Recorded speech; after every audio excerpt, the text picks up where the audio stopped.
Ladies and gentlemen, we are starting the first technical session of the day. Please take your seats.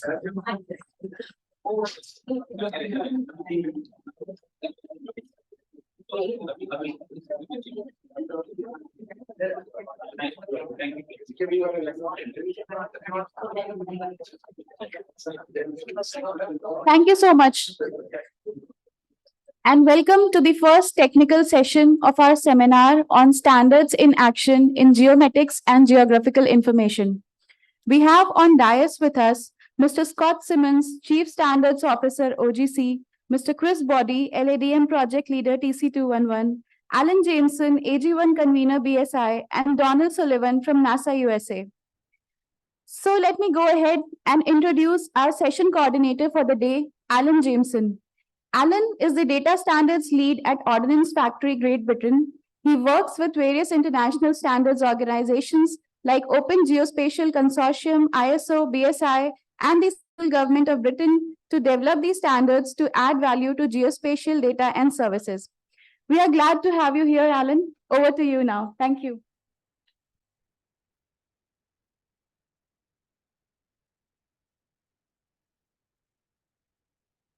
Thank you very much for the very warm welcome. I've really enjoyed coming here to India this week. It's a place that I really enjoy coming here, not just because of the country itself, but also because of India's commitment to geospatial information. So during this week, I've had lots of good rich conversations with Indian colleagues about geospatial. So it's really refreshing for me to be here and to host today's Standards in Action seminar.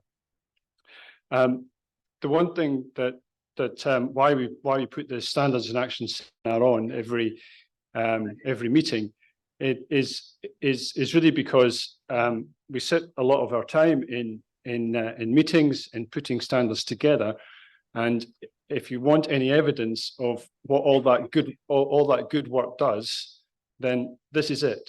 So these presentations before lunch and the ones after lunch, there's good standards content in all of them. So when you talk to your colleagues or your bosses or whatever, what use is standards? Well, here's your evidence. So I'm really looking forward to the program that we've put together. So the first part of the program up to lunchtime is our international section of the program. We've got 8 separate speakers for you on different topics.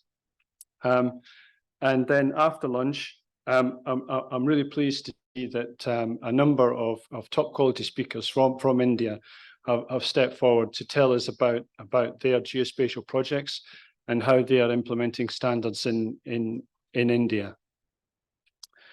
Okay, so our first presentation then is Scott Simmons.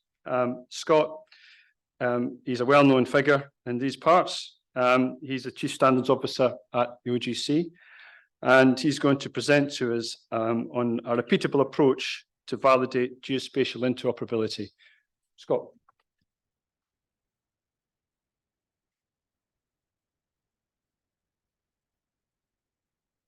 One moment, folks, while I get this up.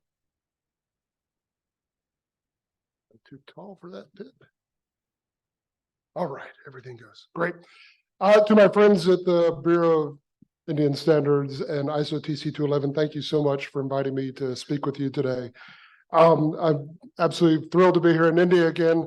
Some of you in the audience know I really love coming to India. In fact, there was a time in my life where my wife thought I had a second family here. That is not true, but if I did have a wife in India, her name would be Alfonso Mango. And you all know what I'm talking about. You can have your own holy war about what mango tastes best, I know. If you look at my title, it looks like maybe this talk should come at the end of this session. But in fact, what I really want to do is highlight to you the work that is going on in this community to ensure that the standards you're using really do what they're supposed to do. So a little bit of that confidence you can get in the next 20 minutes that you can use as you hear our other presenters to really believe what they're saying. It's not arm waving. This is real stuff. There's a general philosophy I want to address. If you cannot prove that a standard addresses the use cases and conditions for which it was developed, that it is market valuable, that it has a relevance in the marketplace, and that it's pure and truly testable, it is of almost no value. So a standard that can't meet those conditions really doesn't bring value. And we have a process in our committee to ensure that the standards meet those processes. So what I'll do is talk a little bit about OGC's approach to standards and innovation, some of the testing we do in real life, and then how those standards can also be tested for our software community that's implementing. The OGC Standards Innovation Continuum is really an integrated process of developing standards and ensuring that they fit the use cases for which they're derived. Much as Dr. Dutta talked earlier this morning about, again, those standards being addressing the needs of the Indian community at BIS, it's those things that we need to do to ensure that when we look at the standards, we're looking at them in the context they'll be used. Both sides of our cycle are focused on use case and requirements. Again, we won't start writing a standard in OGC or ISO unless there are real good requirements and use cases. And we won't test them or test these use cases unless we have them well defined. What we do in OGC is we experiment in context. On the left side of this cycle, you'll see a whole series of steps that I'll come to in a moment where we ensure that those use cases, one, have a potential for a standardization target. And if they've already been standardized, does that standard hold up in real world use? And then on the right side, we break those problems into discrete pieces and solve those through writing very discrete standards. There's a famous quote in the standards community from Andrew Tannenbaum, who said, the nice thing about standards is you have so many to choose from. And that's tongue in cheek. That sounds kind of humorous, but it's a really important factor that we all break our standards into the small pieces so we solve discrete problems that you can understand, you can address, and that you can communicate with your stakeholders. In our process, we're also leveraging the product lifecycle management paradigm that many of you, particularly at BIS, are probably familiar with. This came out of the aerospace community, and it's a way to ensure that when you're developing any product, that product can be a standard, that as you develop it, you are continuously refreshing that work to the use cases and the community of use. And you're not going stale and developing something that sits on a shelf never to be used again because you've lost touch with the relevant community. And here in India, the city of Pune is a world leader in where PLM technologies are being developed. And so we've been able to leverage a lot of our members here in India to ensure that this approach to standards lifecycle actually occurs. So where do we do this? We have this program in OGC referred to as Collaborative Solutions and Innovation. If you looked at my figure 8, or I prefer the infinity diagram, I look at the right side, the standardization side, and we have another senior staff member, Dr. Ingo Zimonis, that looks after this aspect so that we can collaborate and ensure that our testing is a bit independent of that standards development process. And in that innovation, we look at trying to bring the expertise our member community has to a trusted forum that we guarantee to be as neutral as humanly possible and do this testing. This stuff is real. It works very well.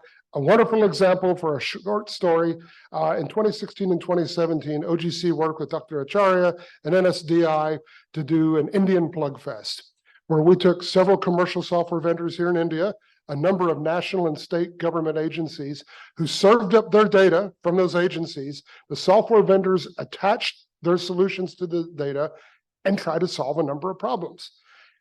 There's a report. The report looks great. It shows, man, all this stuff works. The standards worked as promised. The government agencies are providing data in the right way. But also, equally valuable, we had one little thing.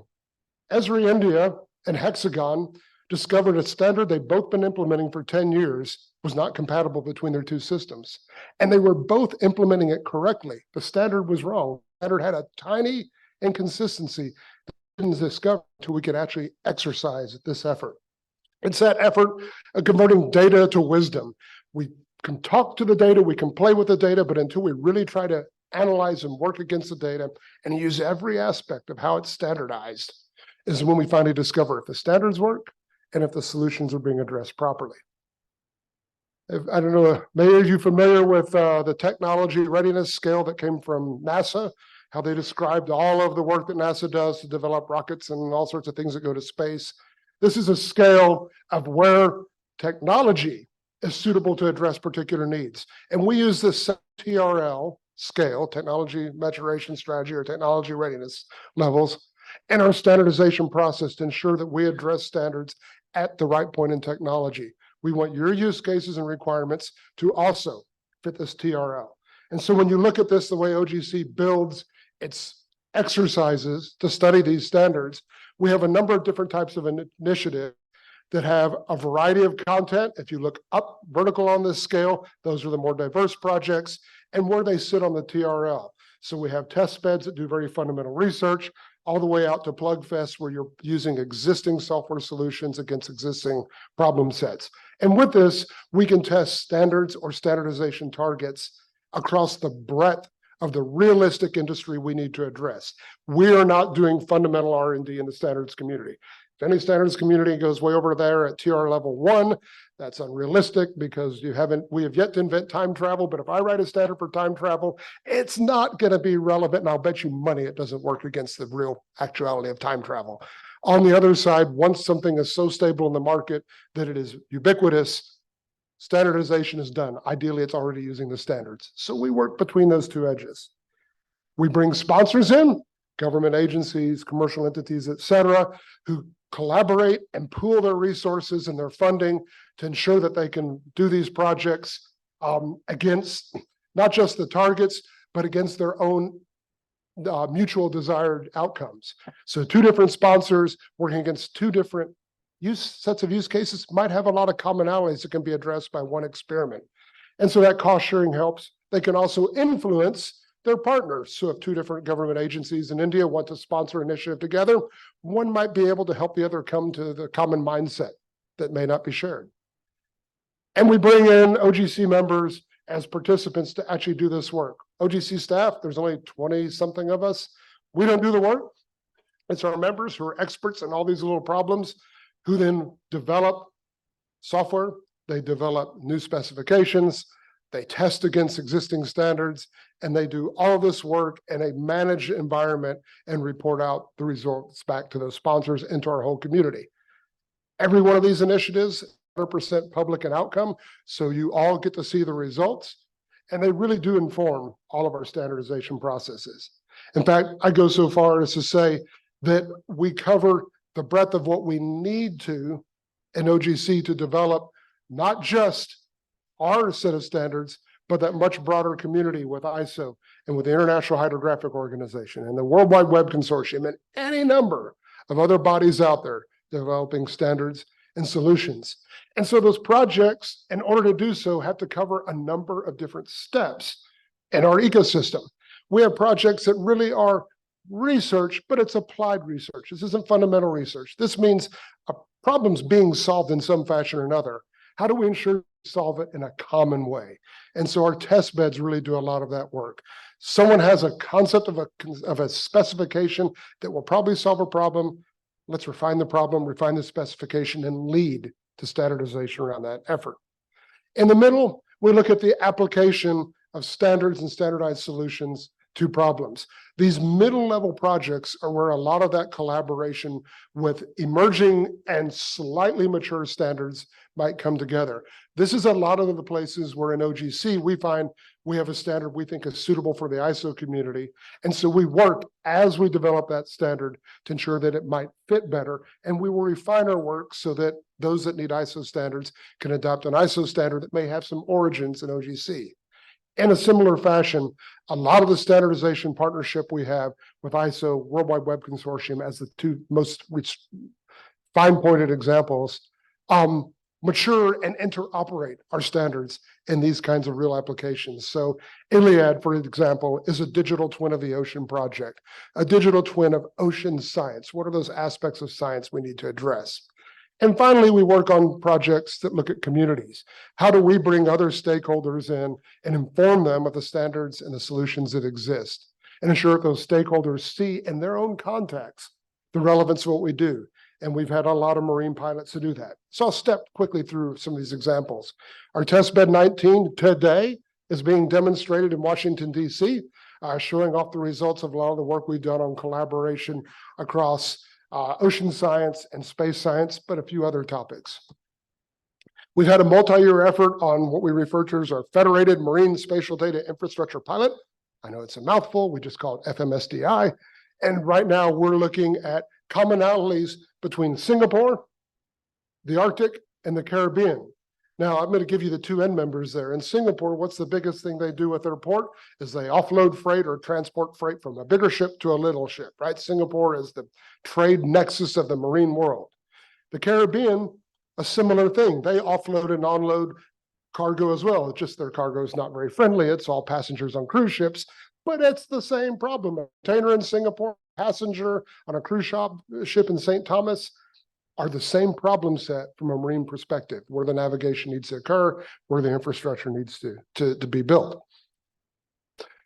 We've had a climate resilience pilot that is emerging to some new pilots. So we're looking at climate resilience, not climate change in OGC. We recognize the climate change thing, that truck's left the station, as we say. Climate change is occurring. How do we respond? How do we make our society more resilient? And what standards are necessary to ensure that we can have common ways of describing the impact of climate change and the resilience we might be able to build to that? Highly related is disaster work. Many of the disasters we deal with now have a climate influence. You had a cyclone in the south of India recently with a lot of flooding along the East Coast, certainly aggravated by the fact that the sea levels are 0.5 meter higher in the region. And so we've been running these pilots to look at where those disasters are being aggravated by climate issues. The innovation days I talked about going on this week in Washington, D.C. to talk about how these pilots all are addressing problem sets. And then if we start looking forward to what the coming year, we have a new effort on making a open science persistent demonstrator. Persistent services that are available to the whole community to give you a foundation of science, persistent data, and persistent systems built on OGC and ISO standards. We're merging our climate and disaster resilience efforts into a common pilot, our climate and disaster resilience pilot, because we found the use cases overlap so much that in some effect we were squandering resources by attacking the same problem twice. And so we've folded these together and have a new pilot that will be going in 2024. And if you're interested in participating in any of these, either to sponsor, to observe, or to get funded to do cool work, go to the OGC website. There's links to all this stuff. You will find many of these initiatives have a very heavy presence from ISO TC 211 and organizations in this room that are very active in both. We're helping to ensure that this climate and disaster resilience issues can be addressed by quick developing OGC standards and more persistent ISO standards. The final thing I want to talk about is that last bit of those three pillars I had. The pillar of we have to things that address use cases, we have to be market relevant, but finally, everything has to be testable. We have policy in OGC that thou shalt not write a standard that is not testable. You cannot. It will not pass our process. If the standard can't be tested, it can't pass. We have a program to do that testing. We refer to it as our compliance program. It's deeply integral to the standards development activities I look after. So we ensure that while we're developing the standards, we're also developing the tests, and we're testing in real time now. So those tests actually do ensure that the standard you're implementing works as promised. We base it all on work from ISO. So ISO 19105 is our holy book on how we're going to do conformance and testing. So we follow ISO protocol, and we've developed specifications in OGC to ensure that the more generic description that ISO might provide to this environment is realized by very specific instructions. And again, if you write a modern OGC standard, you will not pass any of our votes if you haven't met all the ISO 19105 considerations and what OGC refers to as our modular specification that codify those into real rules. The process is fairly simple. If you have software, you don't have a software developer, open source, government agency, whatever you want, you can test your stuff for free against these OGC test suites that are out there. If you've tested those and you think they work, you can then come to us and apply for a certificate that you are certified as working against those standards. And ultimately, your organization gets a big stamp that says you are certified as compliant with that OGC standard. Now, this is your secret pro tip. A lot of the ISO TC211 standards are also OGC standards. So if you need to test against an ISO standard that happens to also be an OGC standard, you can test and be compliant against that ISO standard in the same fashion. Nothing has changed. All the normative content is identical. So being able to test against some of these, what we call WFS is called something different, 19142, right? Or 3 or whatever it is in ISO. I'm not a 191 speaker, honestly. I'm not native. It's like my second language. But you will know which of those, if you can find the appropriate standard, the OGC test works for the ISO test. And it doesn't take much time, 5 to 10 minutes to do a test. If you're trying to get compliant and get certified, you got a half hour free and a little bit of cash in your pocket. We'll be happy to certify the standards for you. So these tools are available for free on the OGC website. You can also download the entirety of the engine and put it into production in your own environment. I'll say the U.S. Department of Defense runs an entire parallel system to ours and tests 100% of their OGC software against all of our standards in their own test environment because it's behind a classification firewall. They can't test on our open environment, but they can test on their own. You can all download and test yourselves. And then you can use that validator against all of these standards. And ultimately, we ensure that these tools are available in the most modern frameworks. So those of you who are software engineers in the audience or have software engineers working for you, a lot of these icons will look familiar to you. The stuff is available in the ways that developers need to approach it now. And so we continuously are modernizing this, continuously trying to ensure that the work we do and the test environments we provide are relevant for all of you. So before I thank you all for your attention, I just want to reiterate one more time, I'm going to pound on this today, we in the standards community are deadly serious about ensuring that those standards we write really do make a meaningful difference. Every one of us is super passionate in our own personal beliefs and our standardization beliefs, and we don't worry about letting that bleed over. So when we say something has to address a community of interest, I will tell you, one of our staff members or one of our members in our organization will be an expert on that topic. So we're writing a standard with experts who actually care. We also work diligently, very diligently, to ensure that when we pass a standard, the marketplace has had to look at it and can tell you, yeah, we can probably put this into software, be that open source or commercial. Because ultimately, none of you are going to write 100% of your own tools to do your work. You're going to procure software from the software vendors. You're going to go out to the open source community. And if they're not publishing a solution against the standard, you don't get to use the standard. So we work really hard to ensure they're involved. And then lastly, as I finish the presentation, that testability is important. It may not seem so important initially, but when you start to be able to test your tools against these standards, you know that no matter what you procure, if it's certified, it's going to work in the larger ecosystem. And so with that, thank you very much for your attention, and I look forward to talking with every one of you the rest of the day.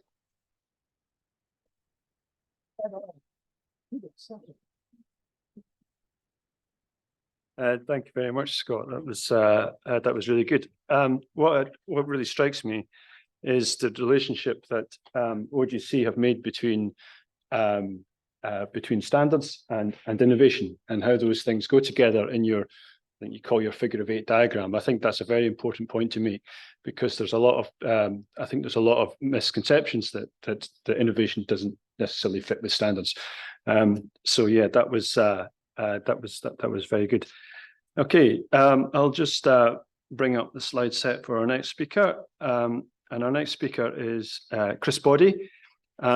Chris has been in industry for a number of years. He comes from Australia, and he's going to present to us on the potential economic benefits using LADM, LADM being the Land Administration Domain Model. Thank you, Chris.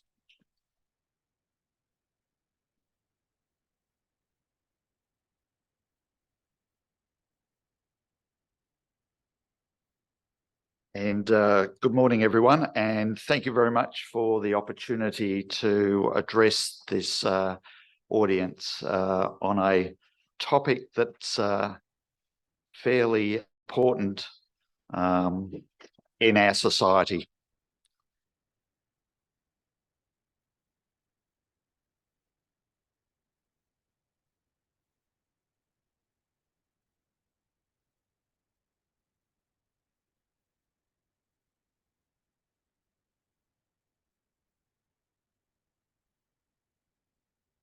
Just waiting for the slides to come up. Thank you very much.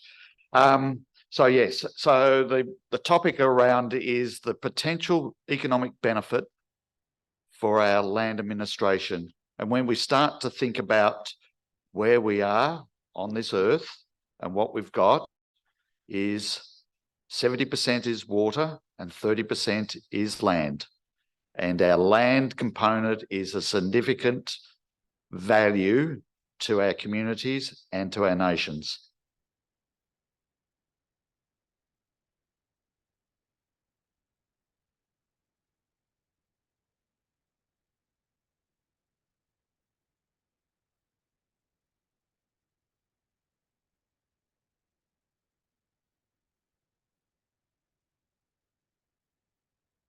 There. Thank you. Yeah. So I'm outlining the components of this morning is around LADM, the future work of LADM and the links with other initiatives and programs.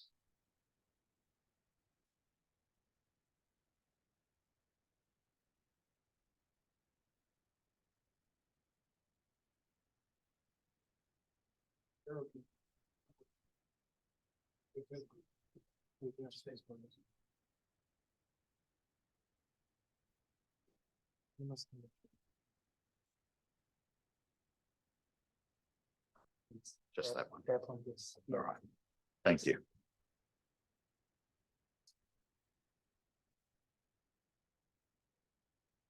So I'd like to outline where we've got with the LADM and the various parts. We've divided into 6 parts.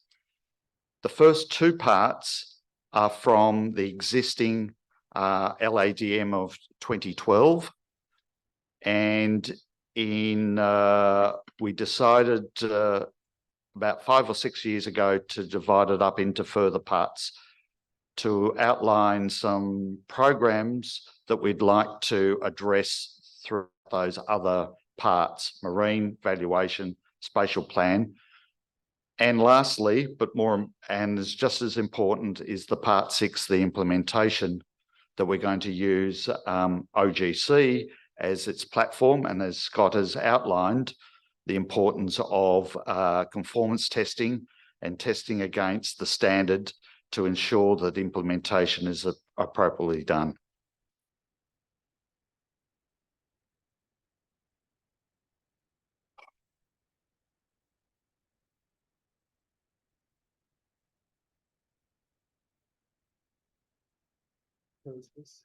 Just that. Okay.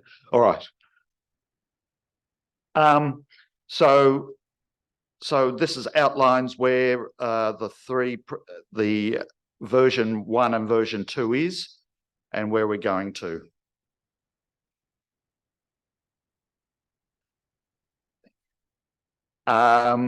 So the parts 1 and the other parts outline where we've come from, where we're addressing, and I'd like to acknowledge the editing teams that have contributed to significant work around the parts 1 to 5, and they've come from a range of countries, but mainly through Canada, the FIG, through the Delft universities, Netherlands, and also some significant input from other communities like IHO.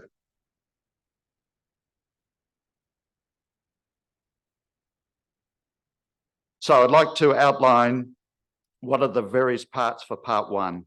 It is outline, as I said, it outlines the first parts, or the existing 2012 part, and it outlines the spatial unit, administration, party, and basically encapsulates the conceptual model as a whole.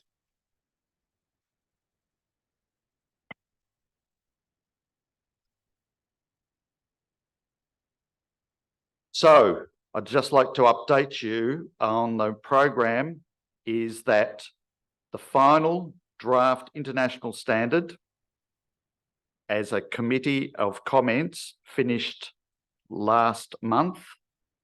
We've collected the comments and we're submitting it to ISO Central Secretariat this month, and we're going to produce the Part 1 LADM as an international standard in the first part of next year. So it is technically finished.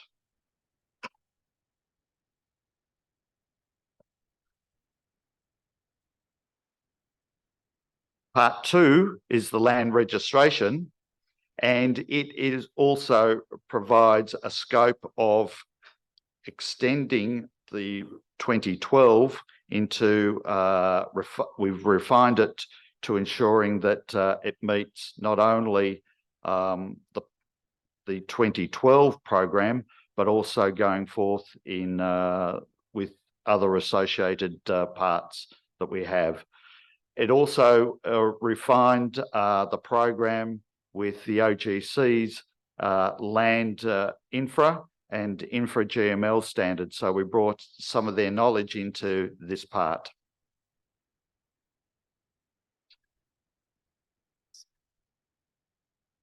That's all right. So it outlines also some of the work that we're also doing within OGC's indoor GML program also. So it is encapsulating not only 2D but 3D environments for your buildings and so forth.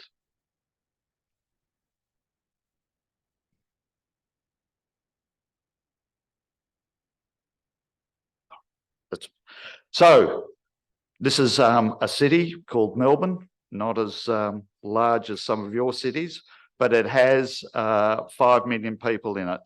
It is, over the last 30 or 40 years, have changed its outlook, perspective, from a fairly low-lying building environment to a high-rise, multi-storey environments, where we're now looking at how does LADM start to address multiple stories, and also how does the cadastre work in various levels of that building. So this is also flying from Melbourne to Delhi. You can see on the left-hand side new developments that are happening. How does the state and jurisdiction start to plan their developments of cities and towns within their jurisdictions? And we can see how the gridded systems are happening in this particular town. So land information and spatial planning and so forth comes under, it encapsulates all this activities.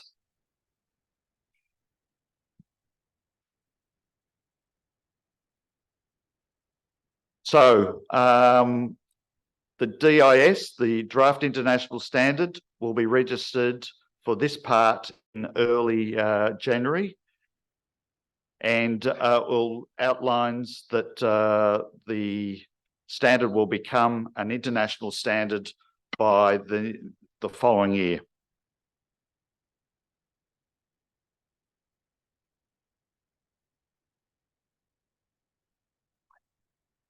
The marine georegulations is one of the other components that has matured significantly, and we've used IHOs as a footprint and resources to further develop this program of work.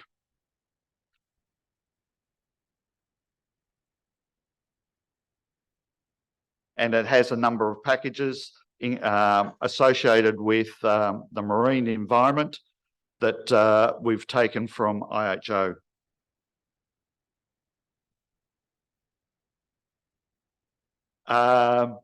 It will be registered with ISO Central Secretariat at the end of the week, and will become a standard by the 2nd of May.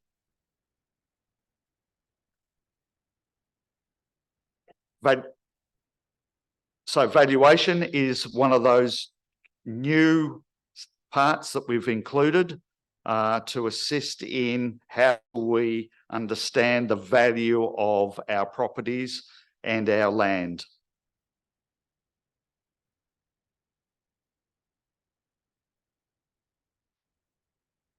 So this is a photo of my valuation note by the ACT government.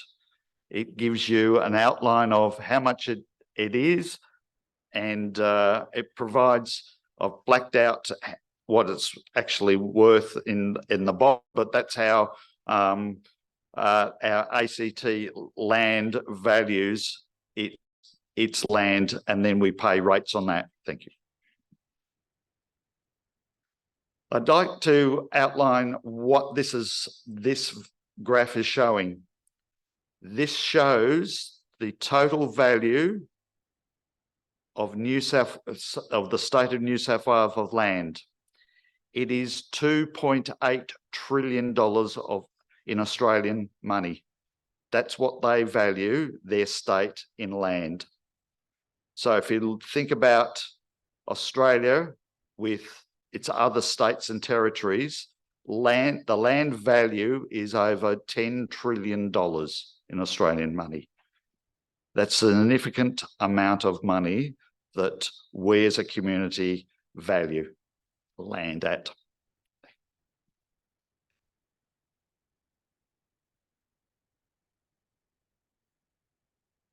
So you can buy, though, an island off the Queensland coast for $1 billion. However, you have to recognise there is some risk with that, buying that island, with climate, weather, and so forth. So while the land might be of value of $1 billion, there is some sort of risk to it. So you need to understand also there is risk with your land. Thank you. Of course, when you fly over Australia, it's a big continent. It takes 4 hours to fly from the east coast to the west coast, and you fly over a lot of dirt. However, that has still got value from the mining companies and so forth. So we're registering that in the middle of the next year, and most of the work has already been done at the committee stages.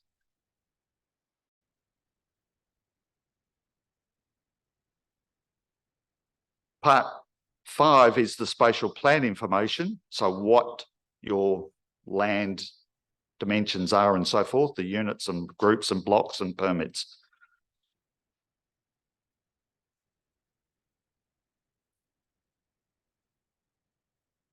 So this is my place in Canberra. So it sits on a bit of property in the ACT. And this is the size of the block. It's 820 square metres. And that's just the general size of a typical block in the ACT. But we're also, the ACT government is changing the laws around the redevelopment. And of course, housing has become a significant challenge to our societies about how cost of housing and affordability. So we're rezoning some of these places. LADM plays a part. And over the last 5 years or 6 years, during COVID and so forth, over 8 million people changed addresses and property and so forth.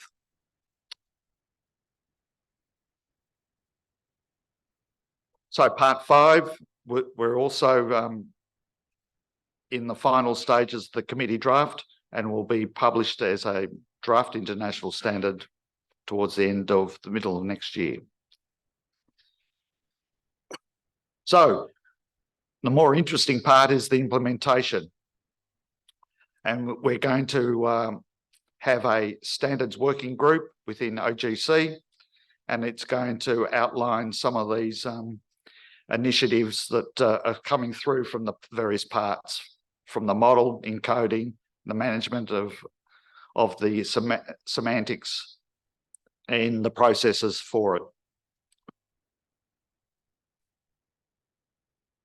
So we've had some preliminary work around that, and we've had a couple of workshops in Sweden, also in Singapore, and we've got some OGC meetings in Delft and in Montreal next year. And these are the programs associated with the LADM. You can see from that list, it's not a large list in terms of where the touch points are. But as you can see, down the bottom there's a couple of significant programs like the UNGGIM, the Sustainable Development Goals, and FIG. Also, we're linking up with OGC's City GML standard about their solar. So the property has a value other than the building. And of course, when we get into disasters, how do we as a community start to go back and support places that have been devastated by disaster? Where does that information leave us or have in our systems to manage after this significant disaster? So finally, part 1 and 3 are finished technically. Parts 2, 4, 5 about to be completed in terms of their technical content. There is a bit more room, and part 6 is the OGC development, which will start next year. So on that, thank you very much.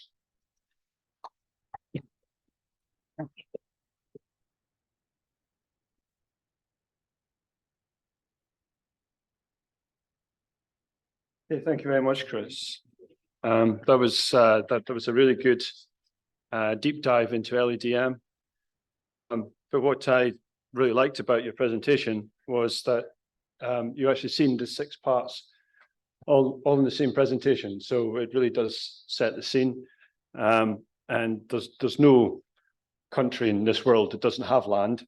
So it's applicable everywhere. So thank you very much indeed.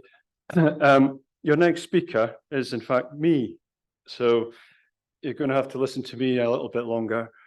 As a bit of an introduction, my day job is I work for Rod and Survey in the UK, who are our national mapping agency. And I thought we had a very long history. We go back to 1791 when we started.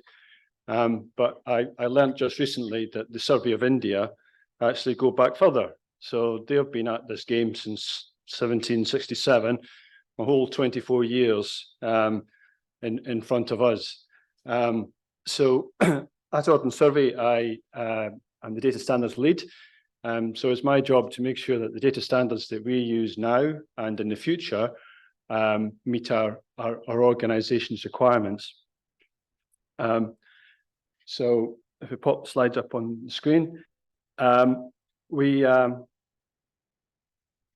it's when you're faced with a large organization, and I'm sure a lot of you are in this same position and wonder what standard actually goes where. How am I going to meet that target, making sure that the standards are all relevant for us going forward? And our approach, Rod and Survey, has been to base our standards work on the data principles, QFAIR. Now, you may have heard of FAIR data before, but QFAIR has sort of taken off in the UK, with the Q being added for data quality, because we think that that's important. Data quality is obviously very important for making our data authoritative, meaning that our customers come back to us time and time again, rather than just pulling a data set off the internet. So my talk today was really just to talk about the standards that we use within that framework, and then tell you a little bit about another initiative in the UK, which is our UK National Geospatial Data Standards Register, which was started in 2022. So if we start then by looking at QFAIR, really sensitive buttons on the slides.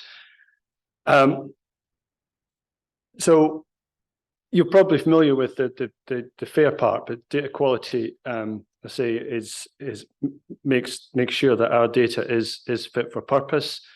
The F stands for that data should be findable by both humans and computers. So why would Ordnance Survey exist to publish geospatial data sets if our customers can't find it? And we can do that through metadata and cataloging of data. The other principle is our data needs to be accessible. So again, once you've found that data, our customers want to be able to access that data in an easy way. Now, in the past, that could be sending it out on hard drives and things, but we need to move with current trends. So we've moved over to system using APIs to access our data. The third one, I think, interoperability is going to be more important in the future. At Ordnance Survey, we've got a very good geospatial database of the entire country. Like I say, it dates back hundreds of years. It's very accurate. We've got high-scale resolution maps of our urban areas, and all our mountain areas are all mapped to a minimum scale of 1 to 10,000. So essentially, it's a really good resource for other organisations to bring their data together with them to look at things like managing land, or managing energy distribution, or managing what's beneath our feet, the utilities that are beneath our feet. And the only way that we're going to do that is by increasing interoperability of data. So we've started up a few initiatives with the likes of our statistics organisation within the UK, with our transport body in the UK, because they've got good transport-based data sets, for example, that they want to make sure fit together on our positions, our geospatial database. So I see interoperability as being really important well, it's important now, and we're working on it, but I think it's going to be more important in the future. And who in this world, can you put up your hand if you don't think data should be reusable? We spend a lot of time and money capturing data, so we need to make sure that those data sets are reusable. So I use this framework to look at the standards that we've adopted at Ordnance Survey, and to help inform our thinking.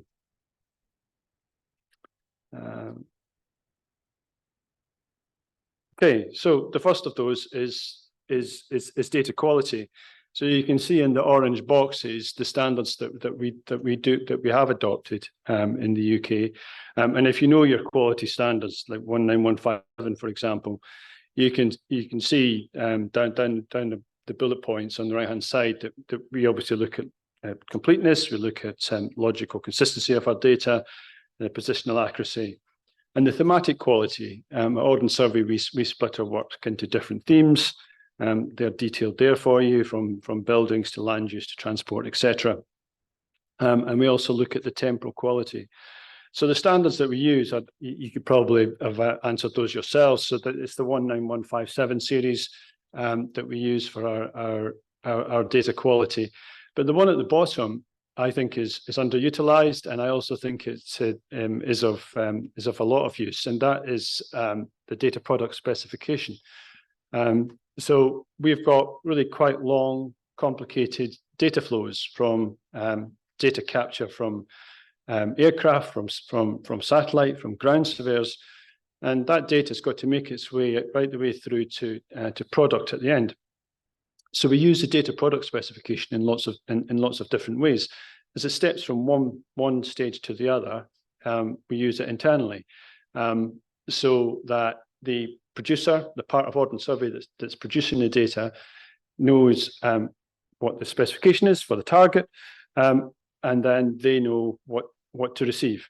And that helps an awful lot. So a lot of people think that data product specification are for end products, but it can be utilized for interim products as well.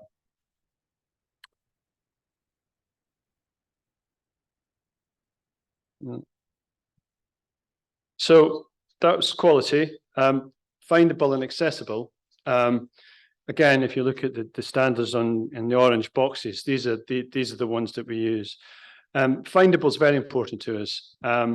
We are increasingly seeing a world where clients drop onto an internet page, go look for data, and unless ours is up near the top there, then they won't know that we exist and what we can produce. So we spend a lot of time getting our metadata right. So the data is actually findable within our organization and externally. And then there's a number of those metadata records that are exposed to external websites. And that goes a very long way because our customers are able to have a look at those data, that metadata, decide whether that product is right for them.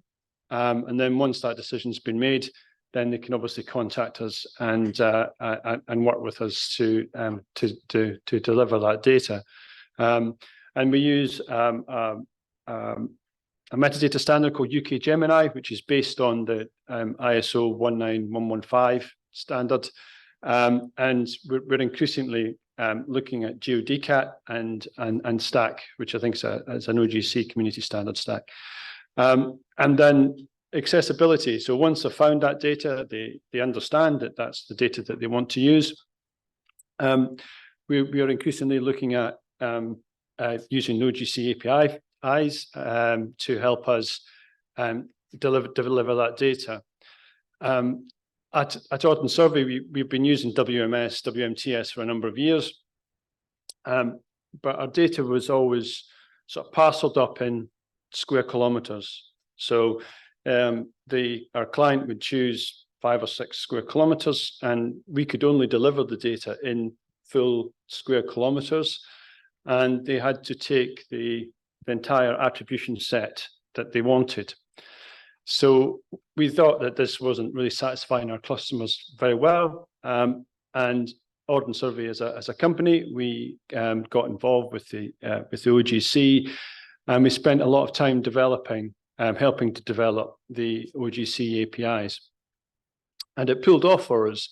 So last September, we released a product called OS Select and Build, and there's a massive difference there. It was built on OGC API features and maps, and what that allowed our customers to do was they could actually choose the area they wanted. They weren't restricted to the square kilometers, and they could choose any area they wanted.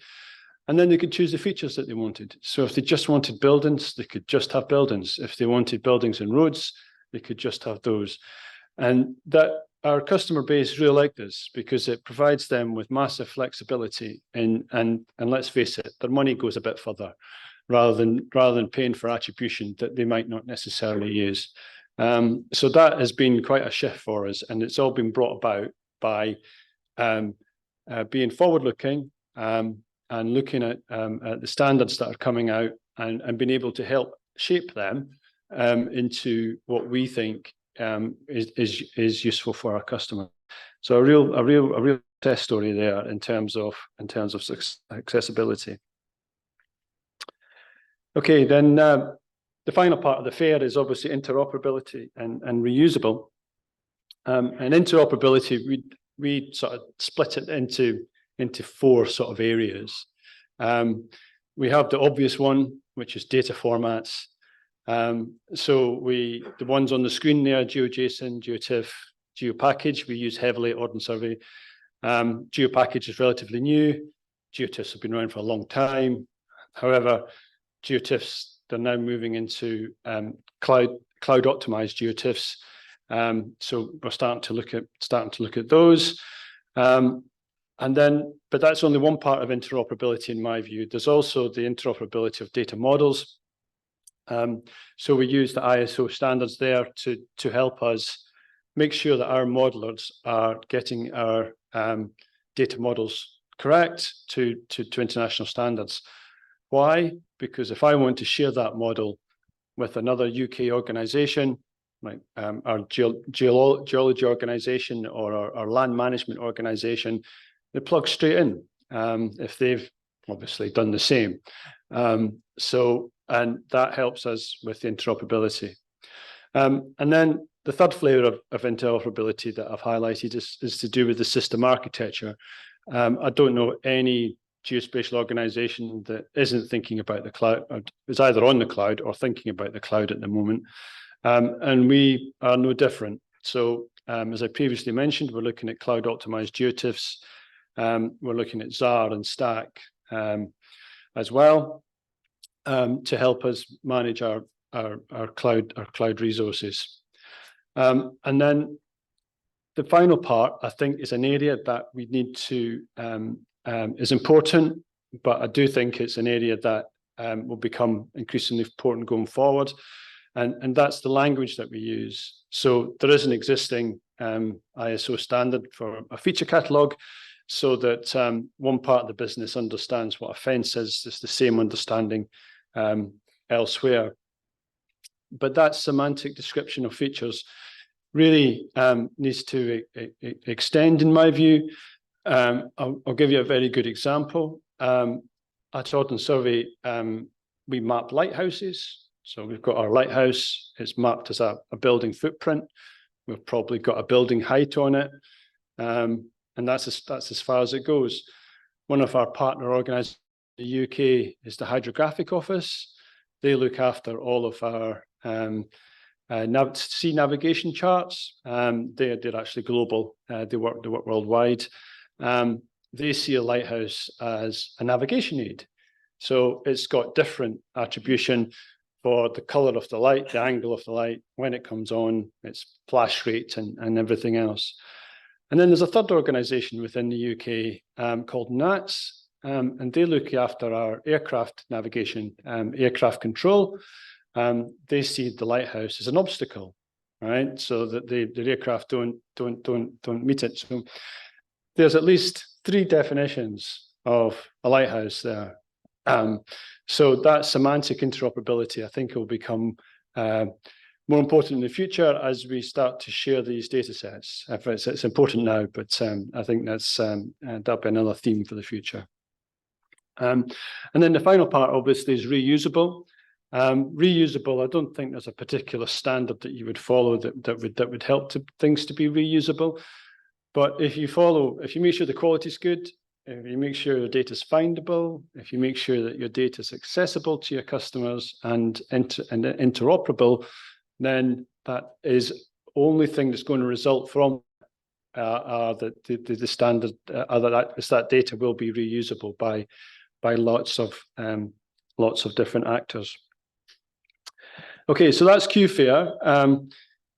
Incredibly simple, but it does help focus your attention on how you would look at standards within your own organizations. The other thing I'd like to bring your attention to is the National Geospatial Data Standards Register. Now, one of my other hats today is that I am the UK head of delegation, and as such, I chaired the National Standards Committee at the BSI. And this was an initiative that we got involved in. The Geospatial Commission are a government body whose they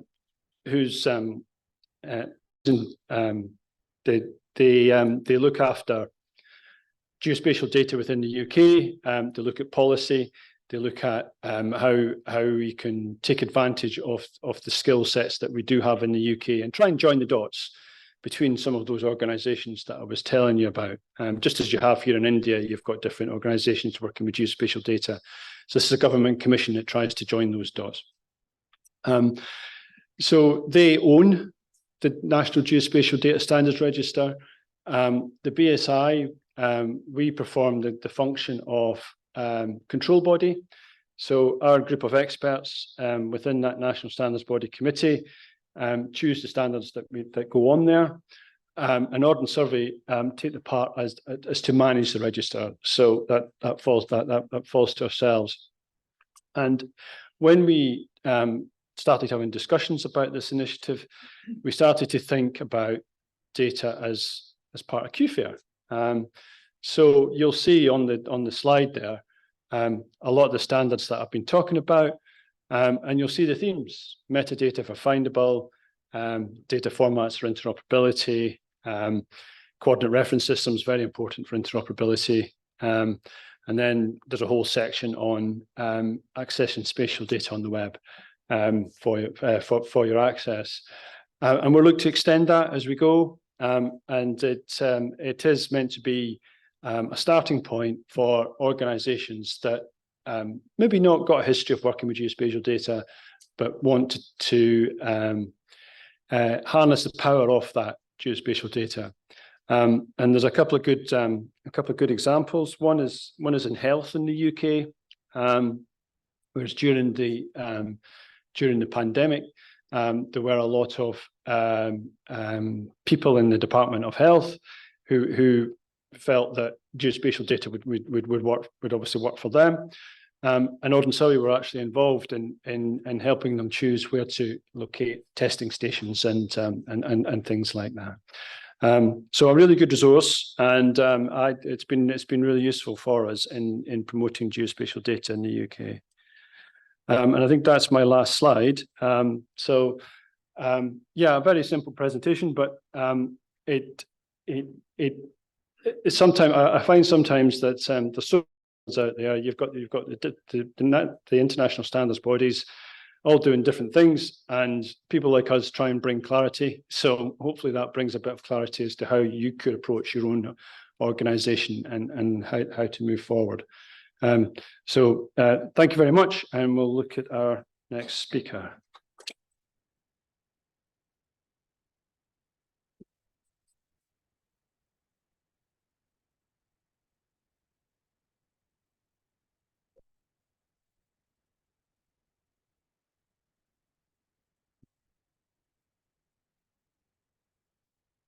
Okay. Our next speaker is really pleased to have Donald Sullivan here from NASA. So he's going to give us the USA perspective on implementation of standards. And I do love your title, Don, Geographic Information Standards, why bother? So over to you. Thank you. Oh, thank you. This working? Yeah. Okay, good.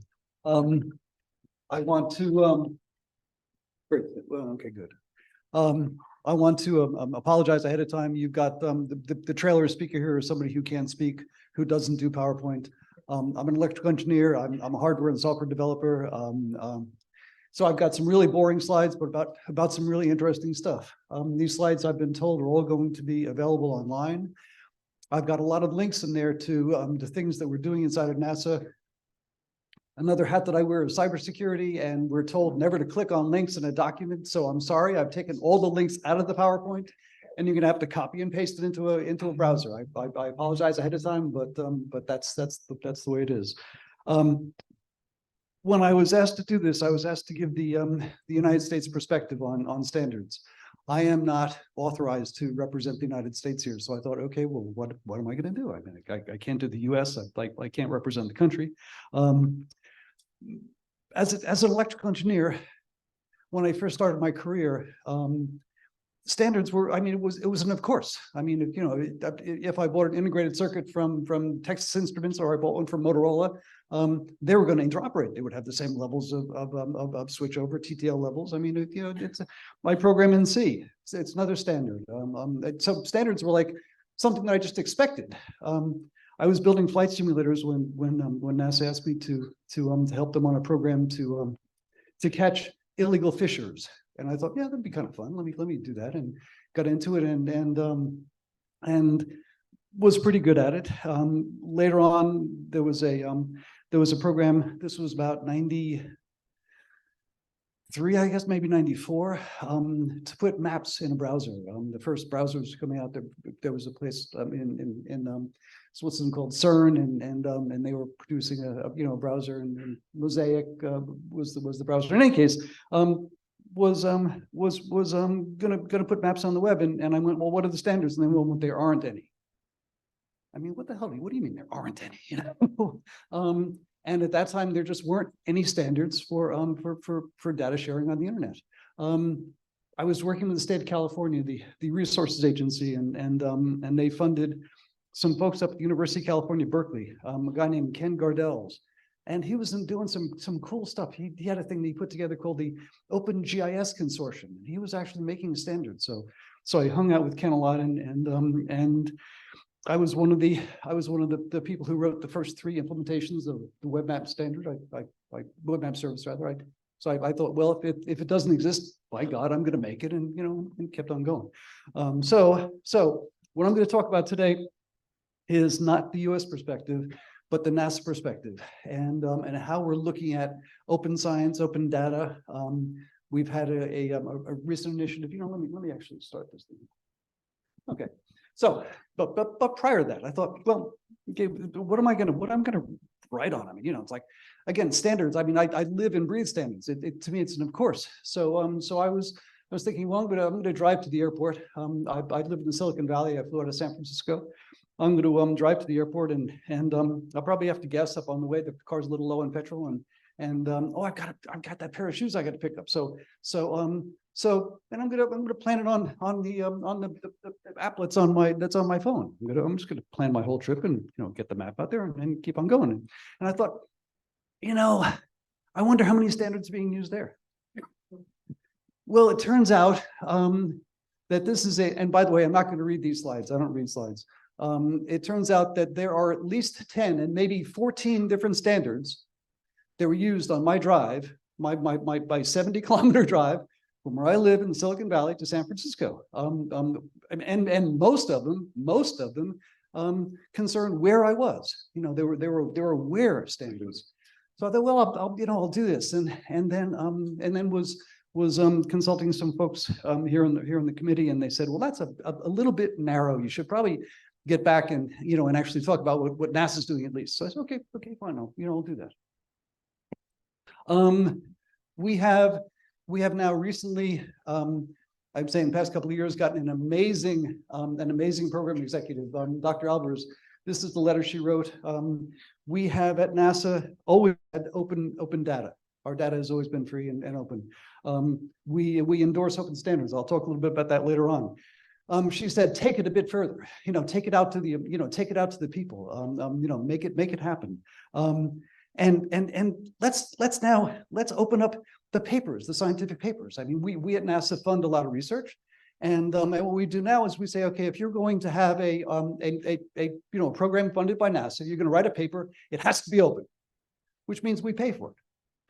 So if you have a funded program from NASA, we pay for your publication, so it's not behind any paywall. So it's open data, open science, open presentations. She is amazing, by the way. So in NASA, we have an office of standards. We actually have a body that puts together standards. I mean, of all different types of metadata and data quality, emerging standards. We have all of them. And again, these are all links that are not live in the document, but that you can copy and paste. So we then we don't require research that's funded by NASA to use the standards that we incorporate, but we let them know that during the selection process, if they don't say they're going to, they might not get funded. So so while we don't mandate it, like some of the U.S. government, Department of Defense agencies mandate open standards, I actually work with the NGA on their geoinformation working group, and we do that. But inside of NASA, we don't mandate it, but we say, hey, look, if you want to get funded, you probably should do it.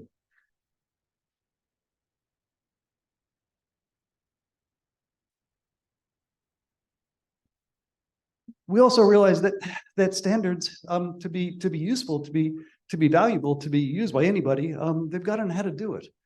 So we've had a long time now, since the I guess 2012, 2013, we started putting together online courses that people could download, I mean, certainly they could do them in real time when they were given, but they could download and look at them later on. We have a whole series of classes. Most of them are multilingual. I'm going to, let's see now, I'm going to interject into this presentation a bit of personal requests. And that is, we would love to have work on getting these into other languages.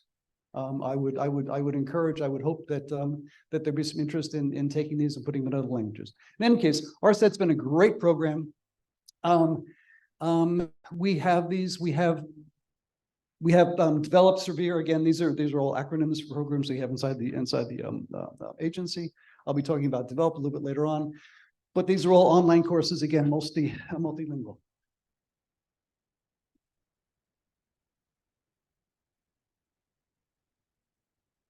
Okay, now. Oh, yeah, okay, all right. More recently, we've realized that that the program we had, RSET, while it was really good and focused on specific topics, was really to the point. We really needed a general educational outreach, a MOOC, a massive open online course that would take it from the beginning of remote sensing all the way to the end. Would take it to open results. So this is going to be live. It's in beta right now. We would like to have it live in the next couple of months. So probably February, March, we'll have the system live. And again, these tops. Did I not put the link in here? Okay, my email's at the end. Get in touch with me, and I'll get you the link. I apologize. No, it's not there. So in any case, tops a MOOC that we put together that's really good. Now, the Open Science Persistent Demonstrator that Scott mentioned early on. This is something we're heavily involved in with other agencies. ESA. There are a lot of other folks that are doing it. We're very, very heavily involved in it. We believe in it. We believe in it majorly. Scott mentioned it, but I've got to emphasize one of the outcomes of this. There have been lots of pilots, lots of short programs, lots of let's see if we can do it. Let's see if we can interoperate. We'll have a sprint, but then it goes away. It goes away. The goal of this is going to be persistent services. That is, you put it up and it stays up. It keeps on working. It's an evolving, living test bed. It's really exciting to be part of it, and Scott, kudos for putting this whole thing together. Yeah, really amazing stuff. Let's see. Yeah, I don't think I need to speak any more about this. My presentation, by the way, is going to be kind of short, so you're going to be able to have some extra time on the other ones. Now, develop. Here's where I've got to diverge a little bit from the NASA official perspective and give a bit of personal involvement, personal requests. Okay, develop is a program we have.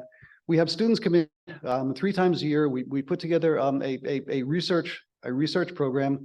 The students with NASA mentors define the program. They define the thing they're going to address. They define the problem.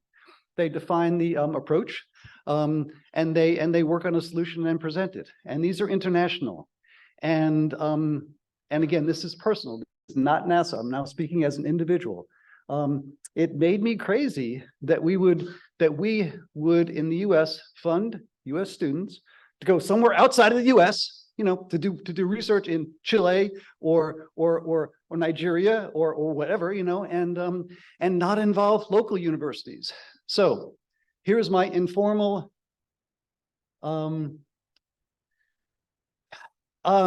hypothetical situation. Hypothetically, say ISRO was to work with IIT and hypothetically maybe speak to the NASA administrator. I mean, ISRO and NASA were already co-developing a satellite. We've already got a really good working relationship.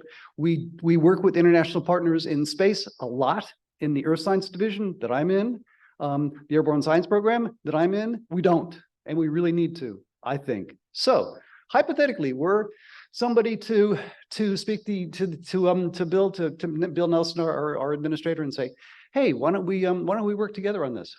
I think it'd be really great. I think it'd be wonderful if we had a program, say a research program here in India, that we had IIT and US university students working side by side, working together on a project. Working together is always more effective than working alone. Yeah. Okay, so again, I'm not going to read a lot of these. I am just about going to wrap up here. I'm going to be way early, so I'm going to leave you with this last slide. By the way, the thing that I started with and the thing that I'm ending with right here is this is our thumper. I figured that preceding me were going to be people with really good slides and really good presentations and great graphics and just really cool pictures. And I just don't do any of that sort of stuff very well. So what I did is I figured I'd get a cool picture. This is something that we just rolled out. Literally, I mean, rolled out of the hangar. You know, it's a supersonic airplane that doesn't have a boom. It's got a thump. I'm not sure how many of you have worked around Air Force bases where the jet jockeys just love coming in and blasting you. They just love getting a sonic boom right above. And I've been almost knocked out of my chair a couple of times by sonic booms. Well, this has no sonic boom. This has a sonic thump, and we'll be flying it probably early 24. It's going through ground testing right now.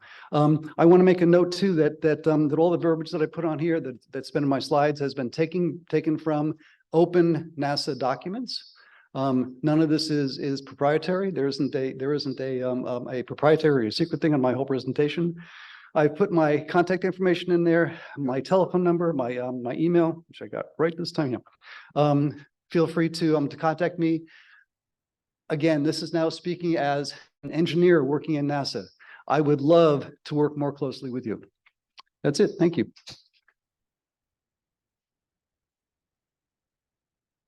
Thank you very much, Don, for NASA's view there. I'm certainly interested in your last slide there about without a boom. So that was really useful. And the other thing that obviously struck me is that your openness about your research and things like that. I think that's something to be applauded, so that others can benefit from the work that NASA does. So thank you very much indeed.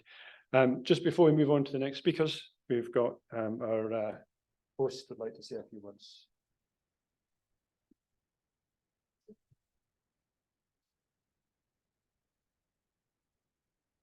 Thank you, Alan. While we still have our speakers on the dais, I would invite Ms. Reena Garg, Scientist F and Head, Electronics and IT Department of BIS, to come and give mementos to our speakers as a token of our appreciation. Ma'am, please.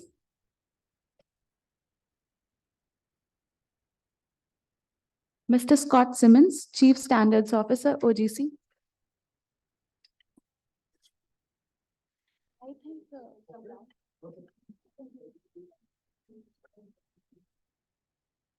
Please give him a round of applause.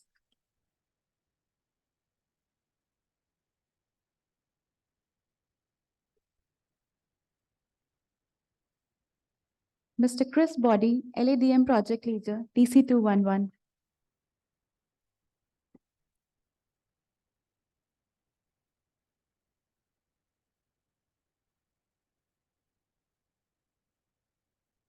Mr. Alan Jameson, AG1 Convener, BSI.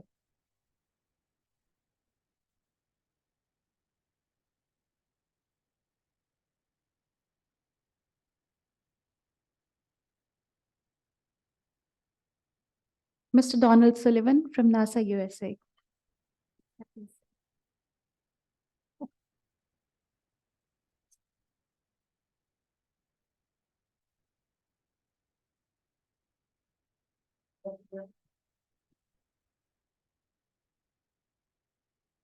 Thank you, ma'am. Thank you, sir. Thank you.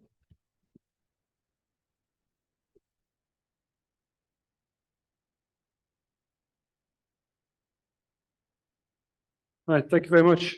I've still got a job to do, but I've got my memento. So I think I'd better carry on. So, we've got another 4 speakers in this session before lunch. If I'd like to invite them to the stage, please. So we've got Professor Sung-Ki Hong from the Republic of Korea, Jari Reni, who is from the National Land Survey in Finland, and Matthew Henry from the UNFAO. If you could come up to the stage, please. Matthew will join a bit later. Matthew will join later. Okay. And also in this session, we've got Yuki Bai, who will be joining us remotely.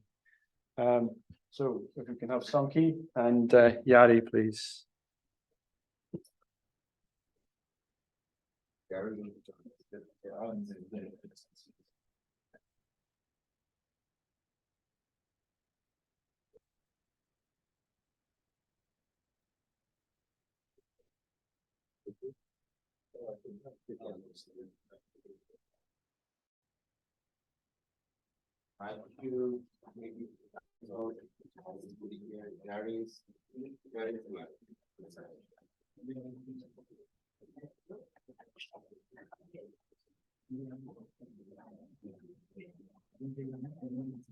Okay.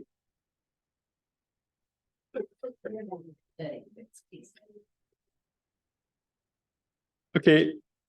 So our next speaker is indeed Sung-Ki Hong from South Korea, and he's got a presentation on geospatial standardization and conformity assessment in the Republic of Korea. Sung-Ki.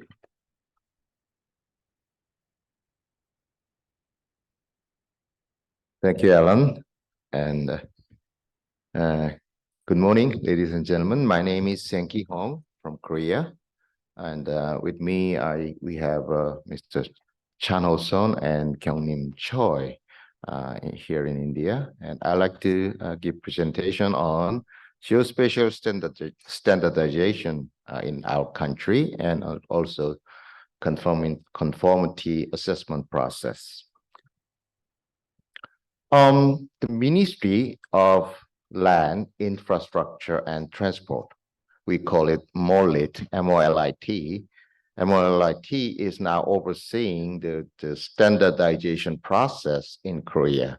It used to be the Korea Agency for Technology and Standard, KATS. They were in charge of developing our national standard, but we realized that at the age of digital transformation, the specific fields needs to take care of their own standardization process. Oh, sorry. I'll just put it up like this.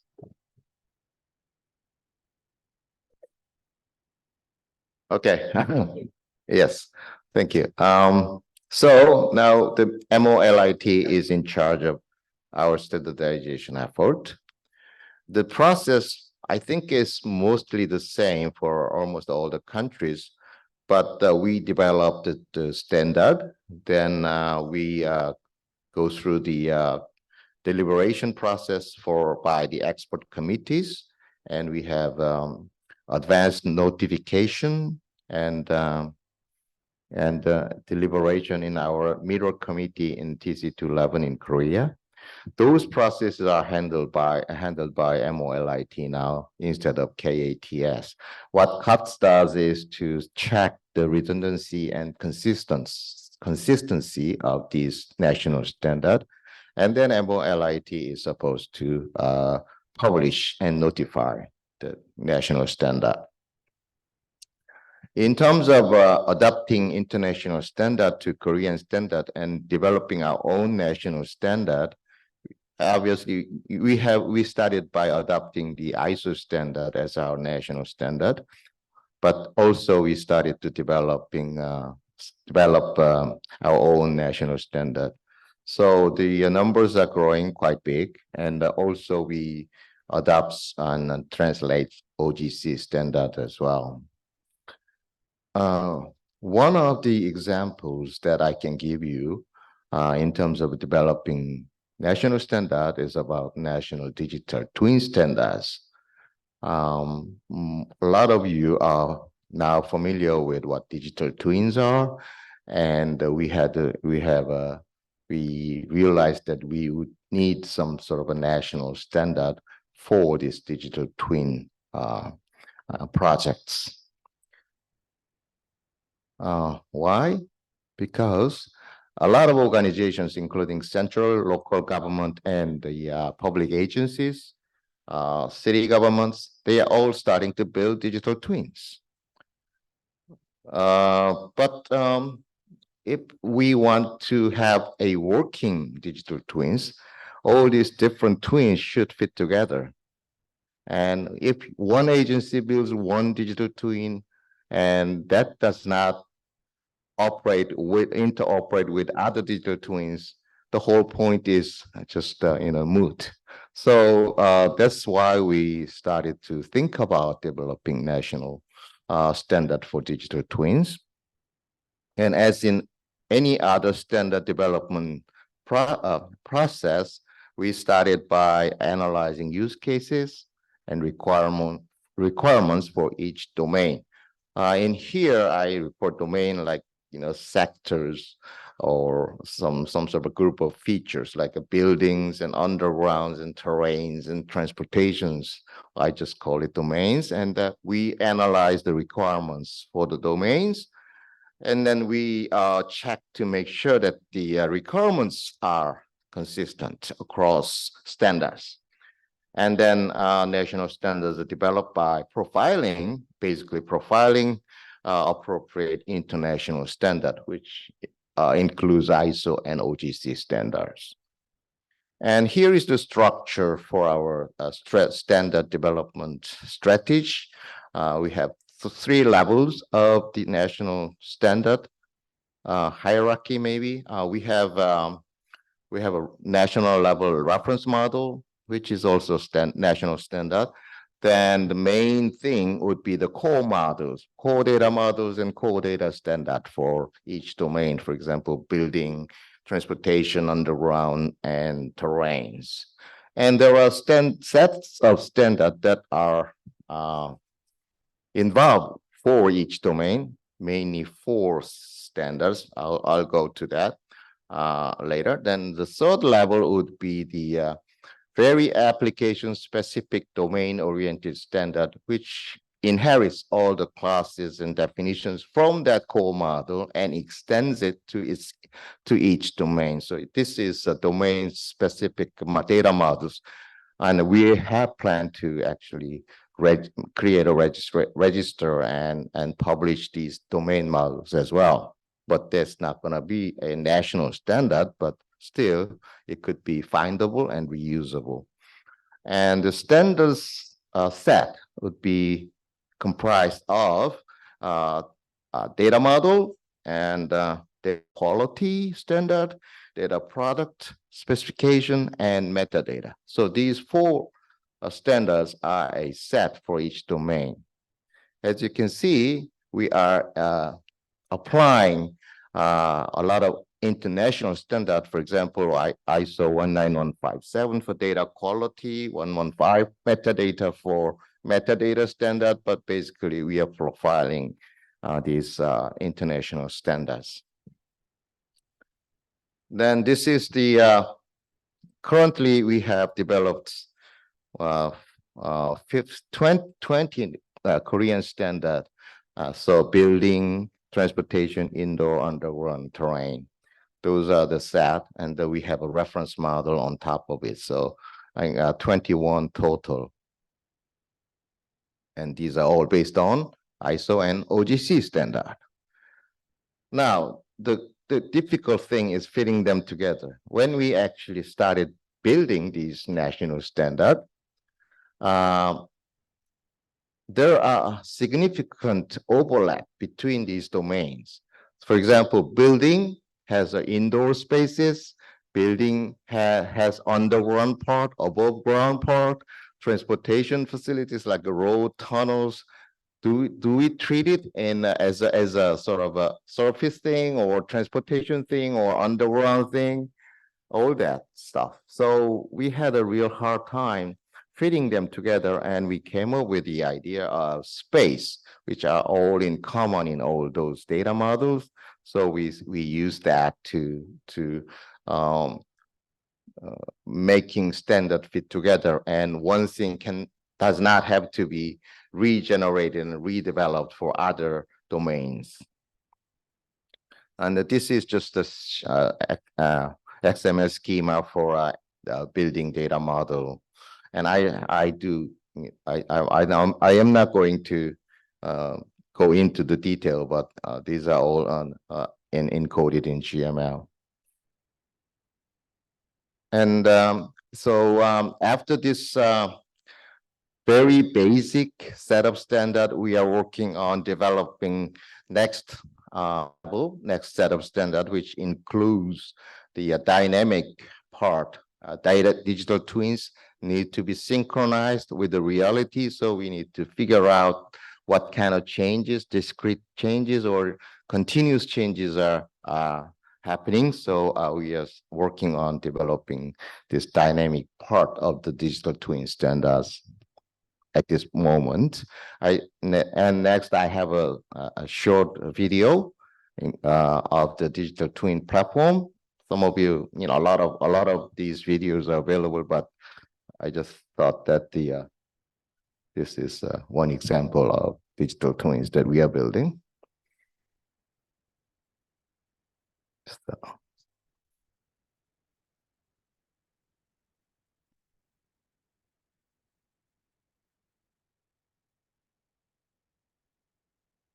This LOD is a level of detail. So if we increase the LOD, details go up.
I think I should have put some music in there too. That's a short video. And yeah, it just that building that kind of stuff is good, but if it's not reusable and interoperable, it really doesn't make any sense. At a national level, regional level, these twins should fit together. And the standards are essential to make them fit together. So that's why we are developing this standard at the national level. And I think that Korea is one of the few countries that actually adopted the OGC CTGML 3.0 as a base for the national standard, as well as ISO standard, TC211. So I'm very proud of that. We are also looking into developing sensor and dynamic data standards, and we do have some Korean satellite, and we are using a lot of satellite images and things like that. So we're working on that standard as well, and carbon neutral related standard if we can possibly make it. So that is what we are focusing at this moment. I'll be talking just a little bit about the conformity assessment. Korea has a Framework Act on National Spatial Data Infrastructure. This is the most basic law that we have on the spatial data infrastructure. And in Article 23 of the law, says that obligation to comply with standard. So when the head of a management institution constructs, manages, and utilizes special data systems or distributes that spatial data, he or she shall comply with technical standard prescribed by this act and the standard prescribed by other statutes. And there is a following presidential enforcement degree that requires to check the conformity to the standard. So we have this conformity assessment process that when you start a GIS project, then you create what kind of standards are required to carry out that project. And if you're not sure, you can actually ask for consultation service from COSD so that you can figure out which kind of standard needs to be applied to that project. And then the little graph on the right-hand side, those kind of requests for conformity assessment has increased quite a bit over the last few years. And basically organization structure, MOLIT in the middle. So management agencies, somebody who builds data or doing the projects, draw up a what kind of standard they are going to use for this project, and actually turn that into MOLIT. Then it is passed on to the some agency called COSD, Cooperative Agency for Standard Development, which is the LX currently, Korea Land Information Corporation. They get that plan and check the conformity of those plans, and they review that, and it gets back to the initiating agency. They will carry out the project. So when we check the conformity, we start by identifying what kind of standards are required. Then there are several reviews processed by internal and external experts, and then the report gets back to the initiating agency. And the post-assessment is also almost the same process, but in this case, we checked the data. If the data has been constructed conforming to the standard they are going to use. They said they are going to use, see if the data is actually correct in terms of the standards, and that the reports also goes back to the agency. So there's a cycle, a pre-conformity review, national geo projects going on, then post-conformity review and feedback and apply. And this cycle makes it sustainable in terms of a conformity. And finally, we have just like UK's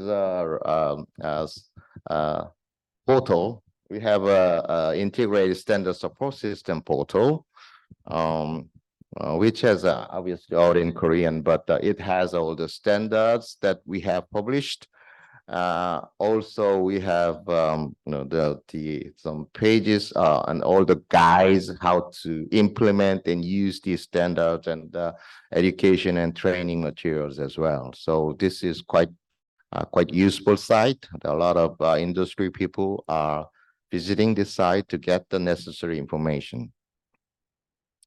And finally, Korea is very keen to supporting international standard activities. We are very active in ISO TC211 and the Open Geospatial Consortium, and we have 2 working group conveners in ISO TC211 and several project leaders. So I am very happy to give you this presentation here. I welcome India, to actively working with us to develop a better international standard. Thank you for your listening.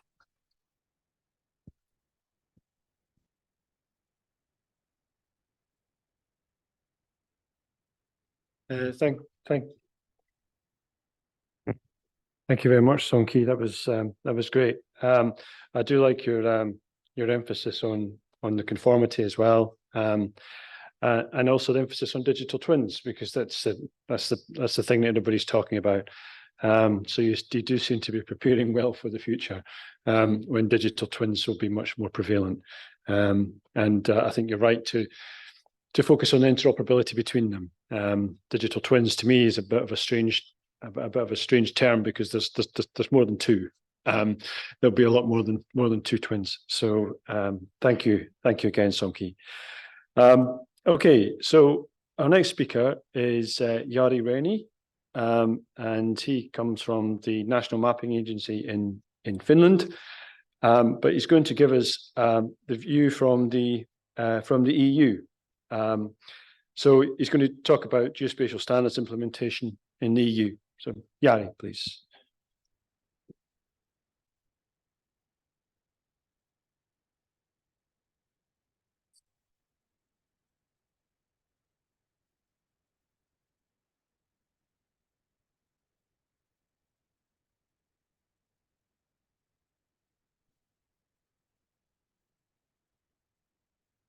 Thank you very much for this great opportunity to be here in Delhi and give a presentation about some activities happening in with regards European Union.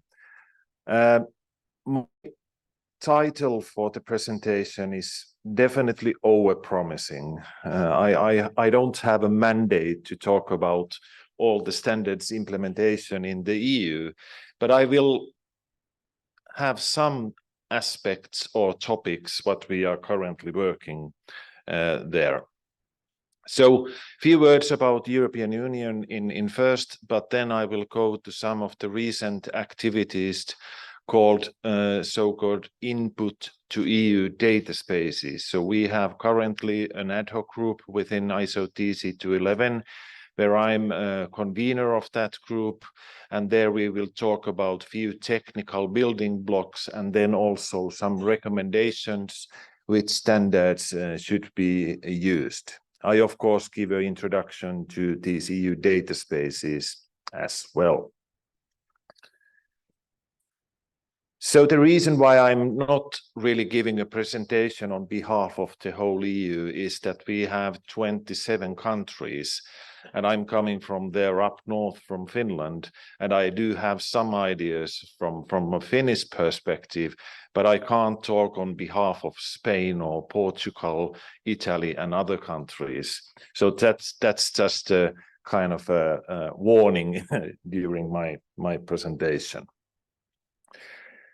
But if we are looking a little bit into some activities in European Commission, European Commission is doing a lot of work with different legal frameworks. We have so-called Data Governance Act, we have Data Act, we have also Open Data Directive, and then implementing Act on so-called high-value data sets.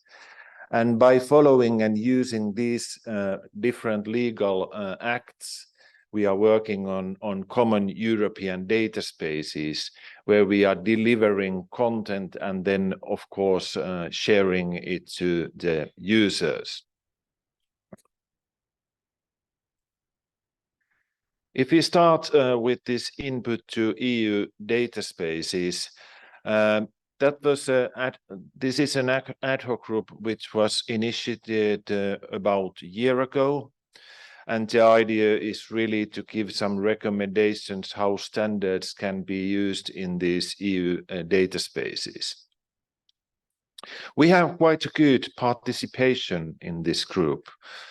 Almost 30 participants, not only from Europe, but also from other parts of the world, as well as we have liaisons from OGC, and European Commission has also given a very important input to this document and the work. This is the big picture of these common European data spaces. There are many surrounding activities in which one is also mentioning standards and interoperability. And then the idea is to, of course, give our geospatial data to these different data spaces. Green Deal data spaces may be the most important one. There are many different data teams, but also mobility, agriculture, etc. So geospatial data is actually used quite a lot horizontally in different data spaces.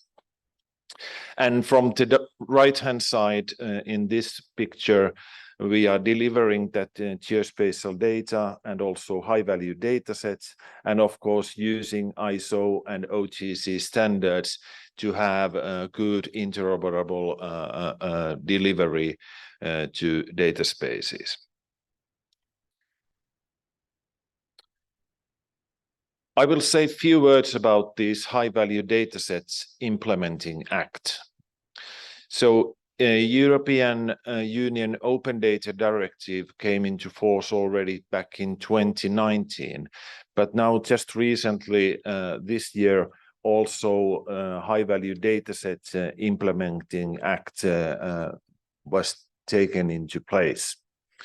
And in this high-value datasets, there are several different categories. There is geospatial, Earth observation and environment, meteorological, statistics, companies and company ownership, as well as mobility.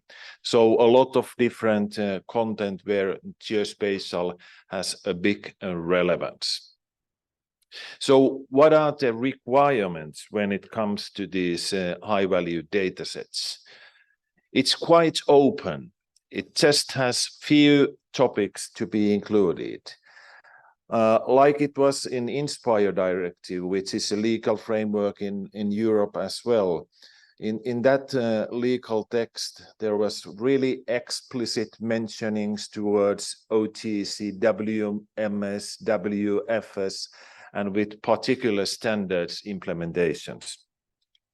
Right now, these requirements are more flexible, machine-readable formats, standardized data structures, availability via APIs without saying what are those APIs, but should have APIs.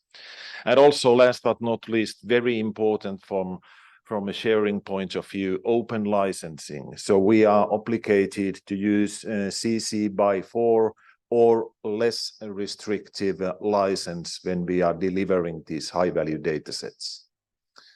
European Commission made some work to look into how many different license models there are in Europe. And if I remember correctly, it was close to 200 different license models.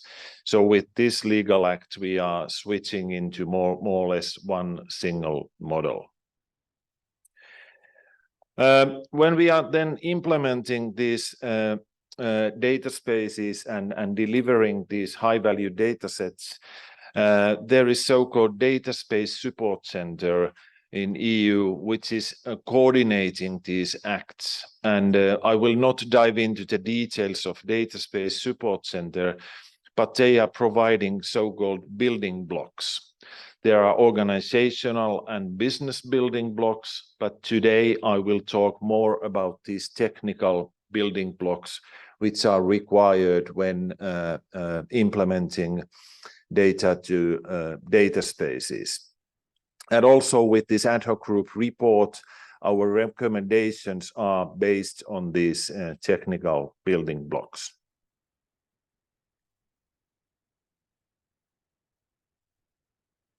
So here you can see 3 different pillars for these technical building blocks.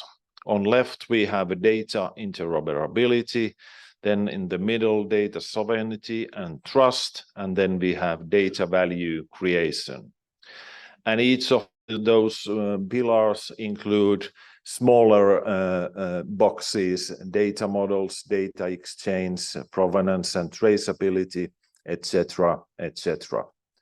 So with this work in our ad hoc group, we tried to map different standardization activities to these individual topics. The next slide is a bit noisy. I would say that there is a lot of information in that, but it comes with the recommendations for these different pillars. So from the left, data interoperability, we have data models, use ISO, OGC standards there. So we are not actually saying use ISO 19100 something, while we are more making a generic recommendation in this work. And some of the recommendations are also fitting into many other boxes as well. So there are a kind of generic requirements as well. We will publish this document shortly.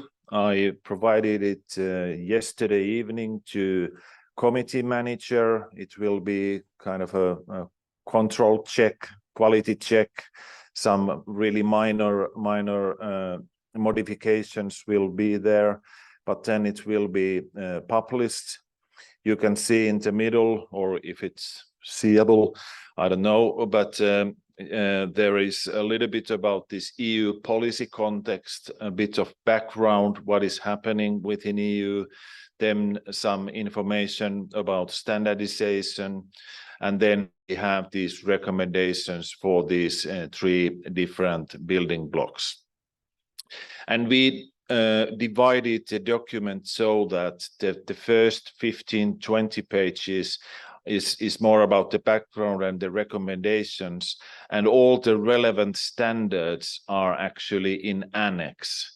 So it's easy to follow. You can read the main document and then you can go to the annex and see what standards should be used.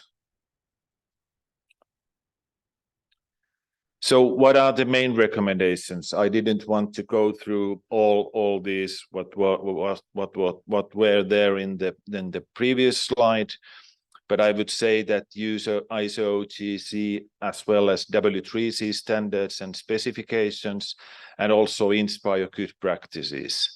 So within Inspire implementation, we have developed quite many different good practice documentations, like related to deliver GeoJSON or other similar kind of good practice documents.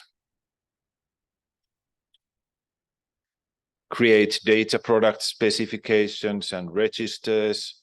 Have your persistent unique identifiers in your data. And also create metadata. By default, it's usually ISO 19115 family metadata. But when we are more and more in this open data related activities, also DCAT AP is very important. And if we would like to have more geospatial component there, then also GeoDCAT. And also deliver your content and data via geospatial APIs. There is a list of different OGC APIs or geospatial APIs from ISO TC211, like features, maps, tiles, and so on and so forth. But maybe the most important recommendation is that do not reinvent the wheel. So we have already within ISO TC211, we have currently 96 standards available under the responsibility of TC211. There are a lot of standards by OGC, a lot of recommendation papers. So please follow those. So that's maybe the main message during this presentation. But that actually concluded my presentation. So thank you very much for your attention.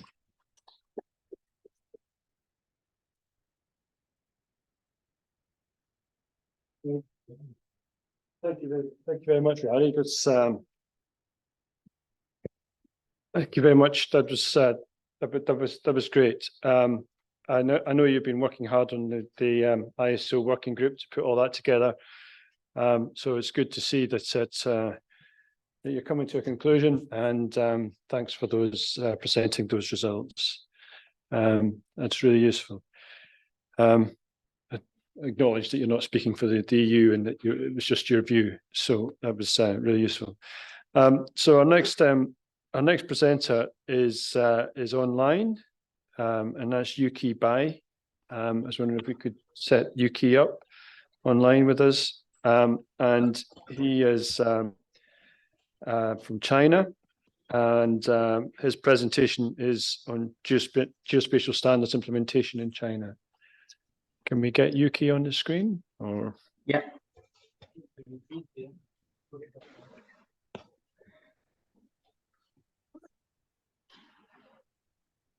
Can you hear me?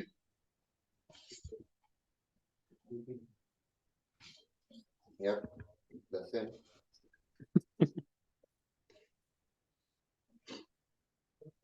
Yes.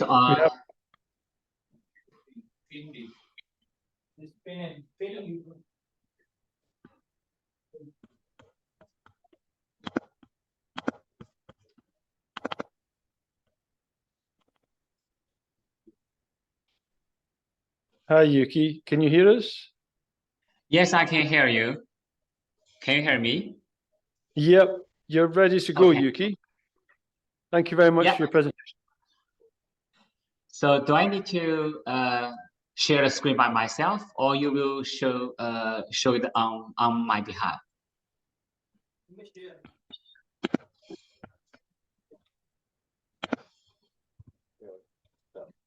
So do I need to Yuki, share the screen? yeah, Yuki, can you share, please? Oh, yes, no problem. So can you see my screen? Yeah, that's great, Yuki. You're good to go. Okay, thank you so much. Thank you, Chair. Thank you, everyone. I'm very delighted today to be invited to give a brief introduction to geographic information standardization activities in China. Actually, this is my humble understanding, so I hope it meets your expectation. So if I have any further questions regarding how things going on out there, I can try my best to answer.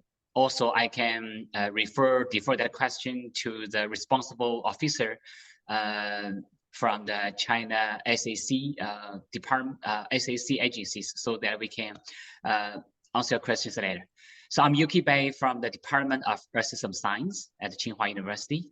I'm right now leading efforts in WG7 and also AH11 or climate in TC211. Today, I would like to briefly introduce the current governance architecture, policies, and regulations related in China, and also briefly introduce the national standards development here, followed by our participation and contributions to ISO TC211. At the end would be the promotion and also implementation aspect. As shown on the screen, we have the National Mirror Committee in China supports ISO TC211 on the left hand. And this National Mirror Committee is actually supported by the Ministry of Natural Resources in China. And in particular, we have a National Geomatics Center of China, which is responsible for running this Mirror Committee in China. And also you can see we have the SAC on the top level as a governance architecture. And we have a TC260, which is actually National Technical Committee for Geographic Information Standardization. And the secretary of this technical committee is actually the backbone for this National Geomatics Center of China. This is overall governance architecture. And under the leadership direction of ISO TC211, we are developing international standards. And under the governance and also management of SAC, we are developing national standards. And with a very strong support from many other agencies and also ministries, we are also developing sector standards as well. For this TC260, it was actually established back to the 1970. And right now we have reorganized 5 times. The current the committee was established 3 years ago. Totally, we have 64 members of this committee, and within this TC 260, and we have information analyzation, survey and mapping, and also satellite applications. We have a sub, we call the SC1, 2, and 3. 25 members and 35 members and 31 members. So totally we have about 100 dedicated members for the Technical Committee for Geographic Information Standardization in China. And we have very first one would be the standardization law of the People's Republic of China as a very upper level law and policies. And under that, we have regulations on national standards management and how to management of national professional standardization technical committees.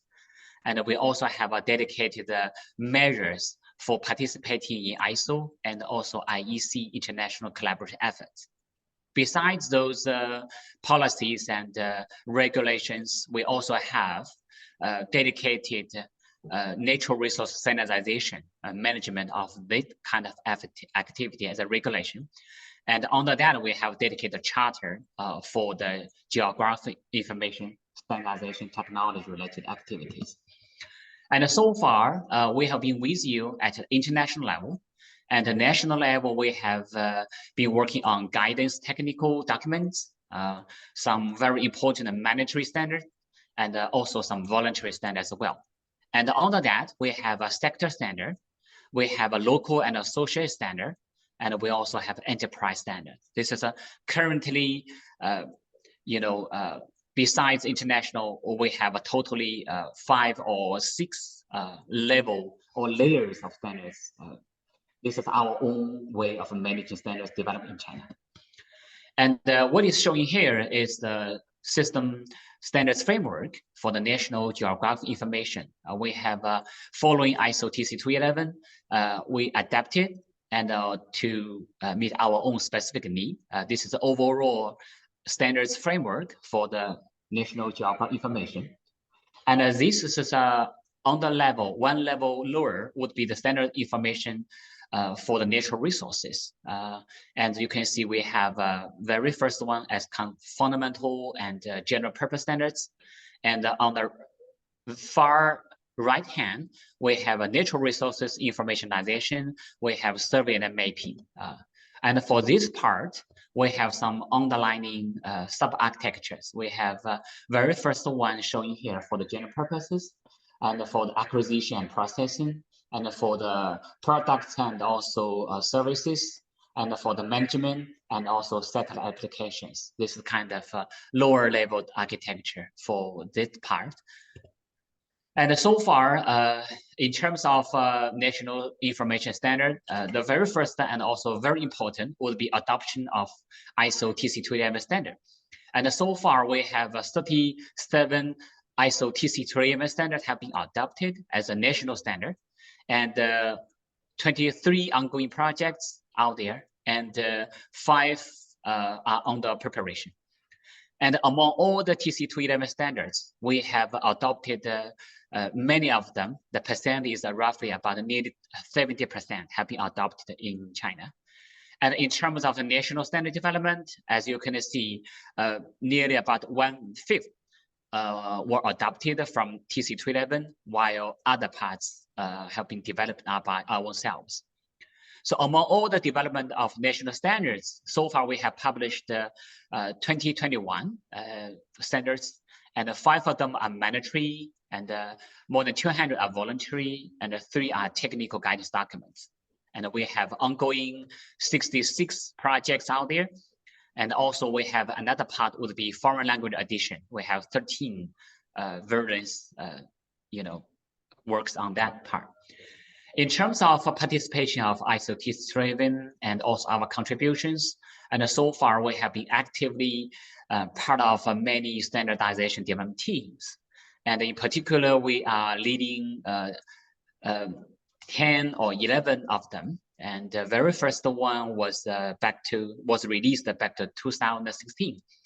And also we have some ongoing projects out there, numbered 9 and 10. And we have one right now is kind of on the preparation. So total 11 methods, standards. And the second part would be recommending specialists to be a member of the working group and a member of the standard development project. So for during the last 20 years, we have dispatched more than 300 experts to participate in, this variety of activities. And currently we have 47 registered experts participating, a variety of working groups and also projects. And I am the very first convener elected and 3 years ago, leading the efforts in W7. This is a very small step for ISO TC11, while it is really a big leap for China. I was very honored to endorse as a convener of HG11 climate change. It is an ad hoc working group. And in several days, Professor Yue Peng from Wuhan University, will be endorsed as a convener for the WG7, WG4 services. And besides that, we actively participate in TC211 plenary and also working group meetings. These are some, nice pictures, reminds us those were great days and we were very happy. And the lower right corner is the one that we took in the South Korea. And besides that, we were very honored to host several plenary and also working group meetings. We actually hosted 4 times in Beijing, Xi'an, Shenzhen, and Wuhan. So we were very glad meeting you there and hosting there, and we really had a very good and fruitful discussions at that time in China. Very last part would be the promotion and implementation, and we took many opportunities in raising public awareness of our work here, dedicated training sessions, or dedicated implementation workshop. Professional technical forum, and even be part of a big GIS forum annual big event. We hold a dedicated session for standards. What is showing on the top right corner, as you can see, we also invited the chair of TC211 to briefly introduce our work of TC211 for the participants at that time. So basically, besides those, we also another big part would be standard implementation assessment.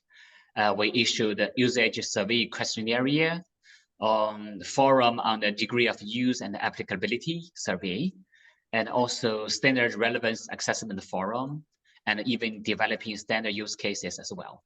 So hopefully, we would like to see many standards have been utilized in a variety of national, regional research projects or implementing projects, because that would be the final goal of developing standards. So with that, I would like to thank you all for attention, and in particular thank our colleagues in India for very well organization of this standards in action seminar. With that, I would like to thank you again, and I'm ready for any questions or comments. Thank you.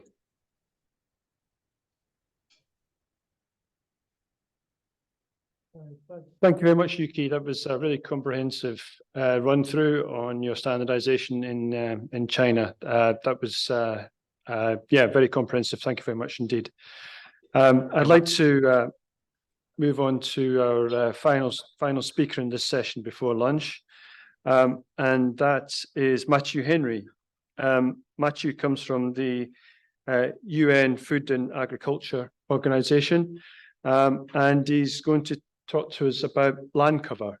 There's a lot of land cover standards. So Matthew, please.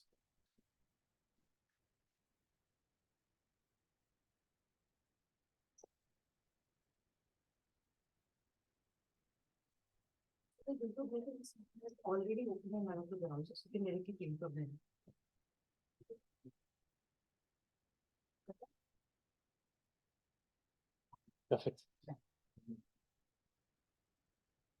Good morning, good afternoon, colleagues. My name is Mathieu Henry. I'm the acting head of the Geospatial Unit in the Land and Water Division at FAO Rome. That's our headquarters. I just came a bit late because I was in our representation. We have an FAO country office 5 minutes walk from here. I had to meet with my country representative. And we are also present in 130 countries. So worldwide, we have quite good representation, and we have good connection with most of the national mapping agencies on many different projects. And we are the food and agriculture organization, which also means that our focus mostly is about agriculture and natural resource management.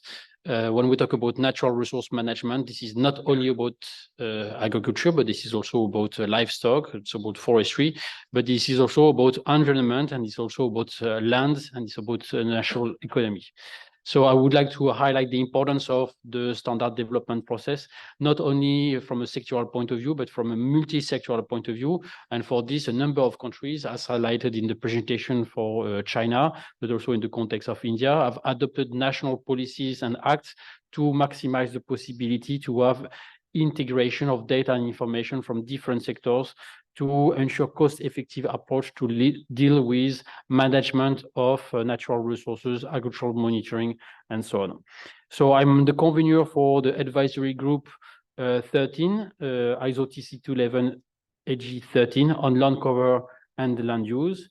Several of you are participating to this advisory group, which mostly focus on supporting the 19144 series standard development.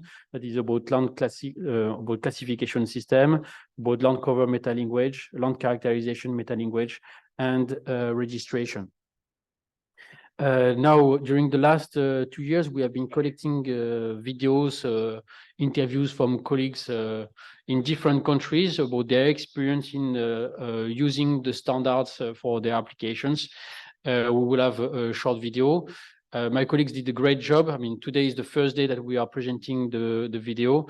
The video at the origin was more than 2 hours, and they managed to make it 10 minutes. So you will have a 10-minute extract from these 2 hours interviews done about asking about what have they done with the standards and the work we have done. So I hope the audio from the computer works.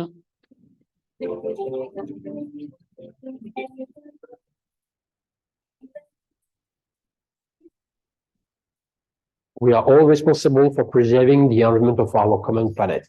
To achieve the Sustainable Development Goals, adapt and mitigate climate change, reduce land degradation and biodiversity loss, we need to monitor many types of geographic information. The Food and Agriculture Organization of the United Nations, FAO, is at the forefront of global efforts to fight hunger and achieve food security. FAO recognizes the importance of data collection and standards to address these major challenges at national, regional, and global levels. The International Organization for Standardization provides a world forum for the establishment of common standards. In 1994, ISO established a technical committee addressing geographic information / geomatics, and in 2006, ISO began cooperating with UNFAO to establish a series of standards, ISO 19144, on classification systems specifically addressing land cover. This standard was adopted in 2012, and the current work is revising the standard and extending it to encompass land use. These standards are not intended to replace any existing system or schema for a country, a region, or any specific geographic area, but to complement these diverse systems, allowing for the integration of data. The progress of science is never linear. There are always some sector in any discipline that remain untouched for some time. And this is for sure the case of the formalization of the meaning of our land cover land use information. Even today, in the digital age, still we rely on the ambiguity of the human language to decode and to compare our information. However, this situation can change quickly, due to some innovation coming. And one of these, it is for sure the ISO standard SCML. SCML is an object-oriented system on which the definition of a specific class is given by the combination of a set of standardized atomic attributes. So it will not exist a fixed database with a fixed legend. It will exist a database with a draft legend that can be decomposed and recomposed according to the needs of each specific application. So we have now the theoretical basis. It is up to us to put all this theory into a technical practice. The world is changing at breakneck speed, and the researchers and experts need all the help they can get to speed up the process by devising automated or semi-automated processes. Digital tools can play a similar facilitator role for the land cover community while creating, processing, storing, sharing, searching, and comparing geographic data. In 2021, FAO has developed an online land cover legend registry based on international standards. Its aim is to provide updated and latest land cover legend information at global, regional, national, and subnational levels. Using land cover legend registry, a user can access latest information on land cover legend and contribute to populating the registry to ensure the sustainability of the system by engaging land cover community from all around the world. The land cover legend information is available in different machine learning readable format, including for high performance and cloud computing applications. En Uruguay, el conocimiento de la cobertura del suelo, su evolución y la detección de cambios se ha vuelto un requisito fundamental para la planificación y la gestión del territorio. Usando el sistema de clasificación SiASession de FAO, Uruguay construyó una leyenda adaptada a la realidad nacional. It's important that land cover data, when produced, be updated regularly, given that it feeds into the SDGs and also the RED-related activities that Ghana has embarked on. As part of the first phase of the Severe West African Program, USAID and NASA has been supporting to develop a regional land cover map for the West African sub-region. It is important that the national land cover classification scheme that was developed for Ghana would be harmonized with the regional land cover reference system that has been produced by FAO.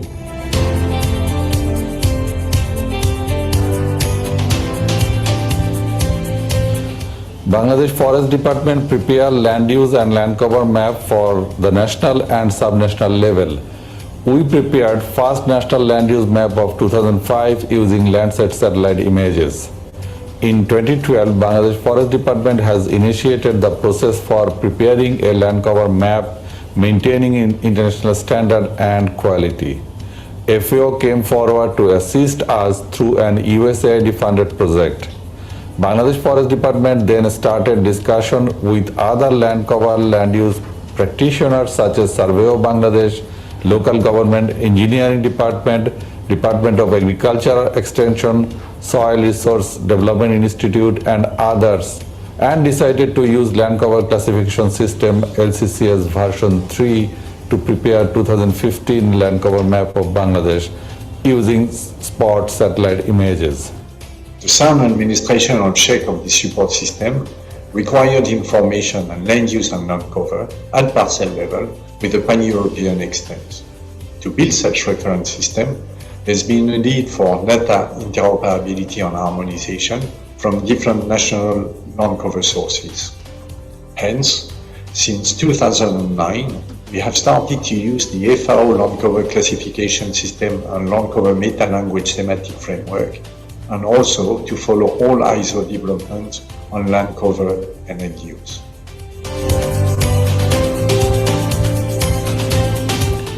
For more than 30 years, the National Institute for Space Research in Brazil, INPE, had been monitoring land use and land cover, mainly related to forest conversion into other covers through PRODES project.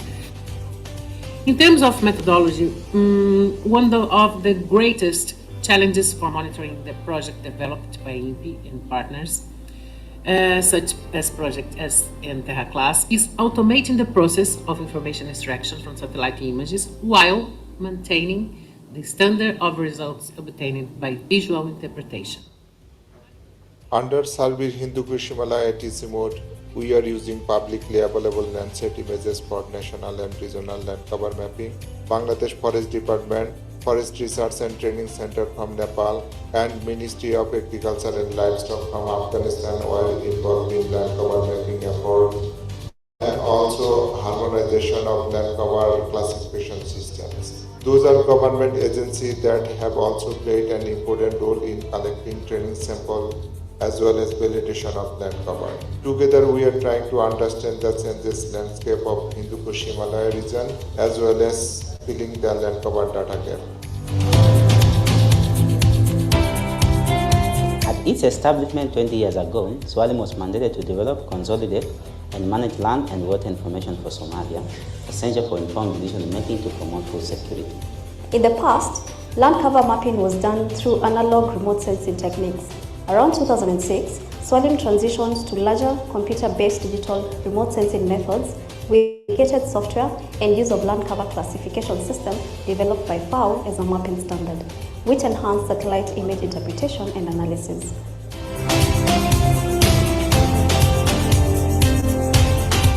LCCS was successfully introduced in Eastern European countries, such as Bulgaria, Romania, Azerbaijan, and Moldova, through FAO technical assistance projects.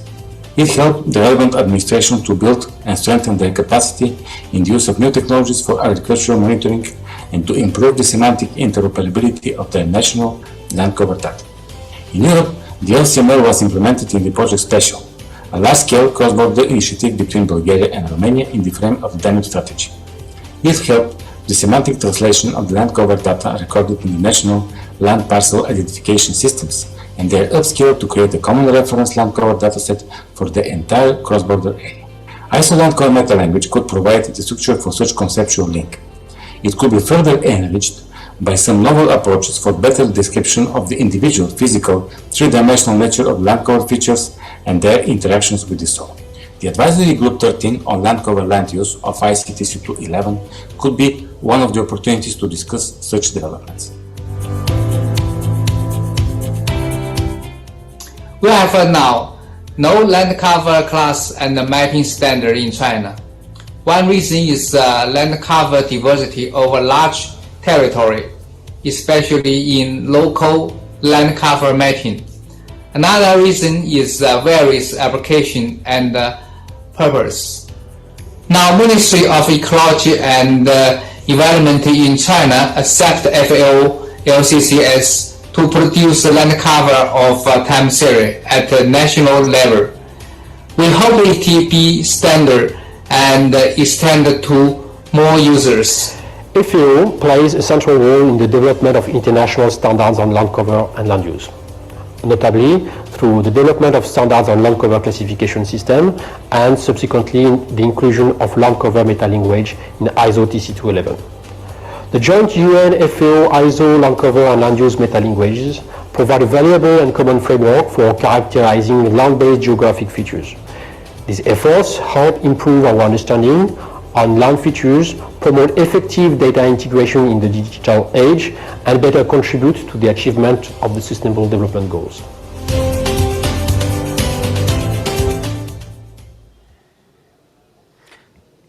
Thank you for your attention during this video. Just a few words as you can see that Motorola is on a roll दोस्तों segment का पहला 5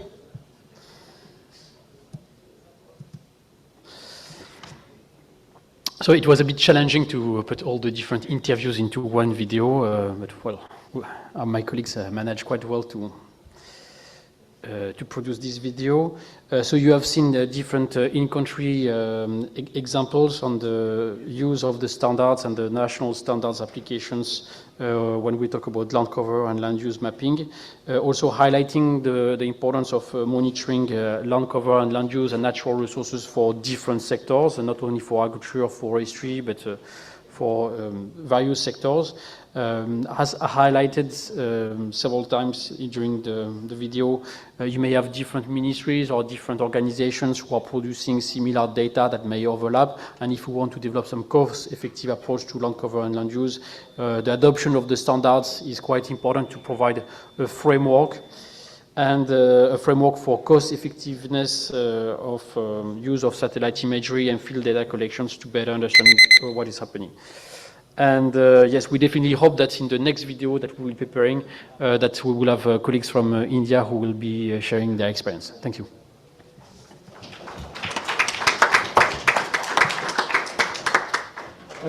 Thank you very much, Matthew. I think our host would like to say a few words.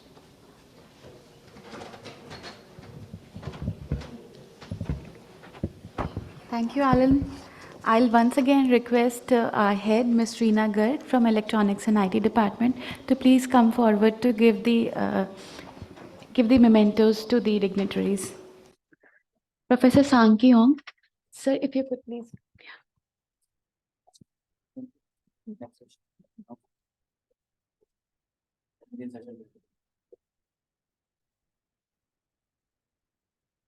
Please give them a round of applause.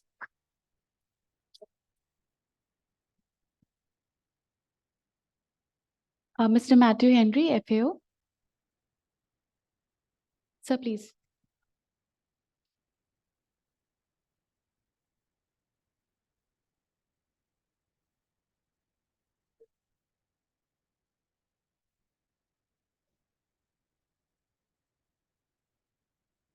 Mr. Jari Rini from National Land Survey, Finland.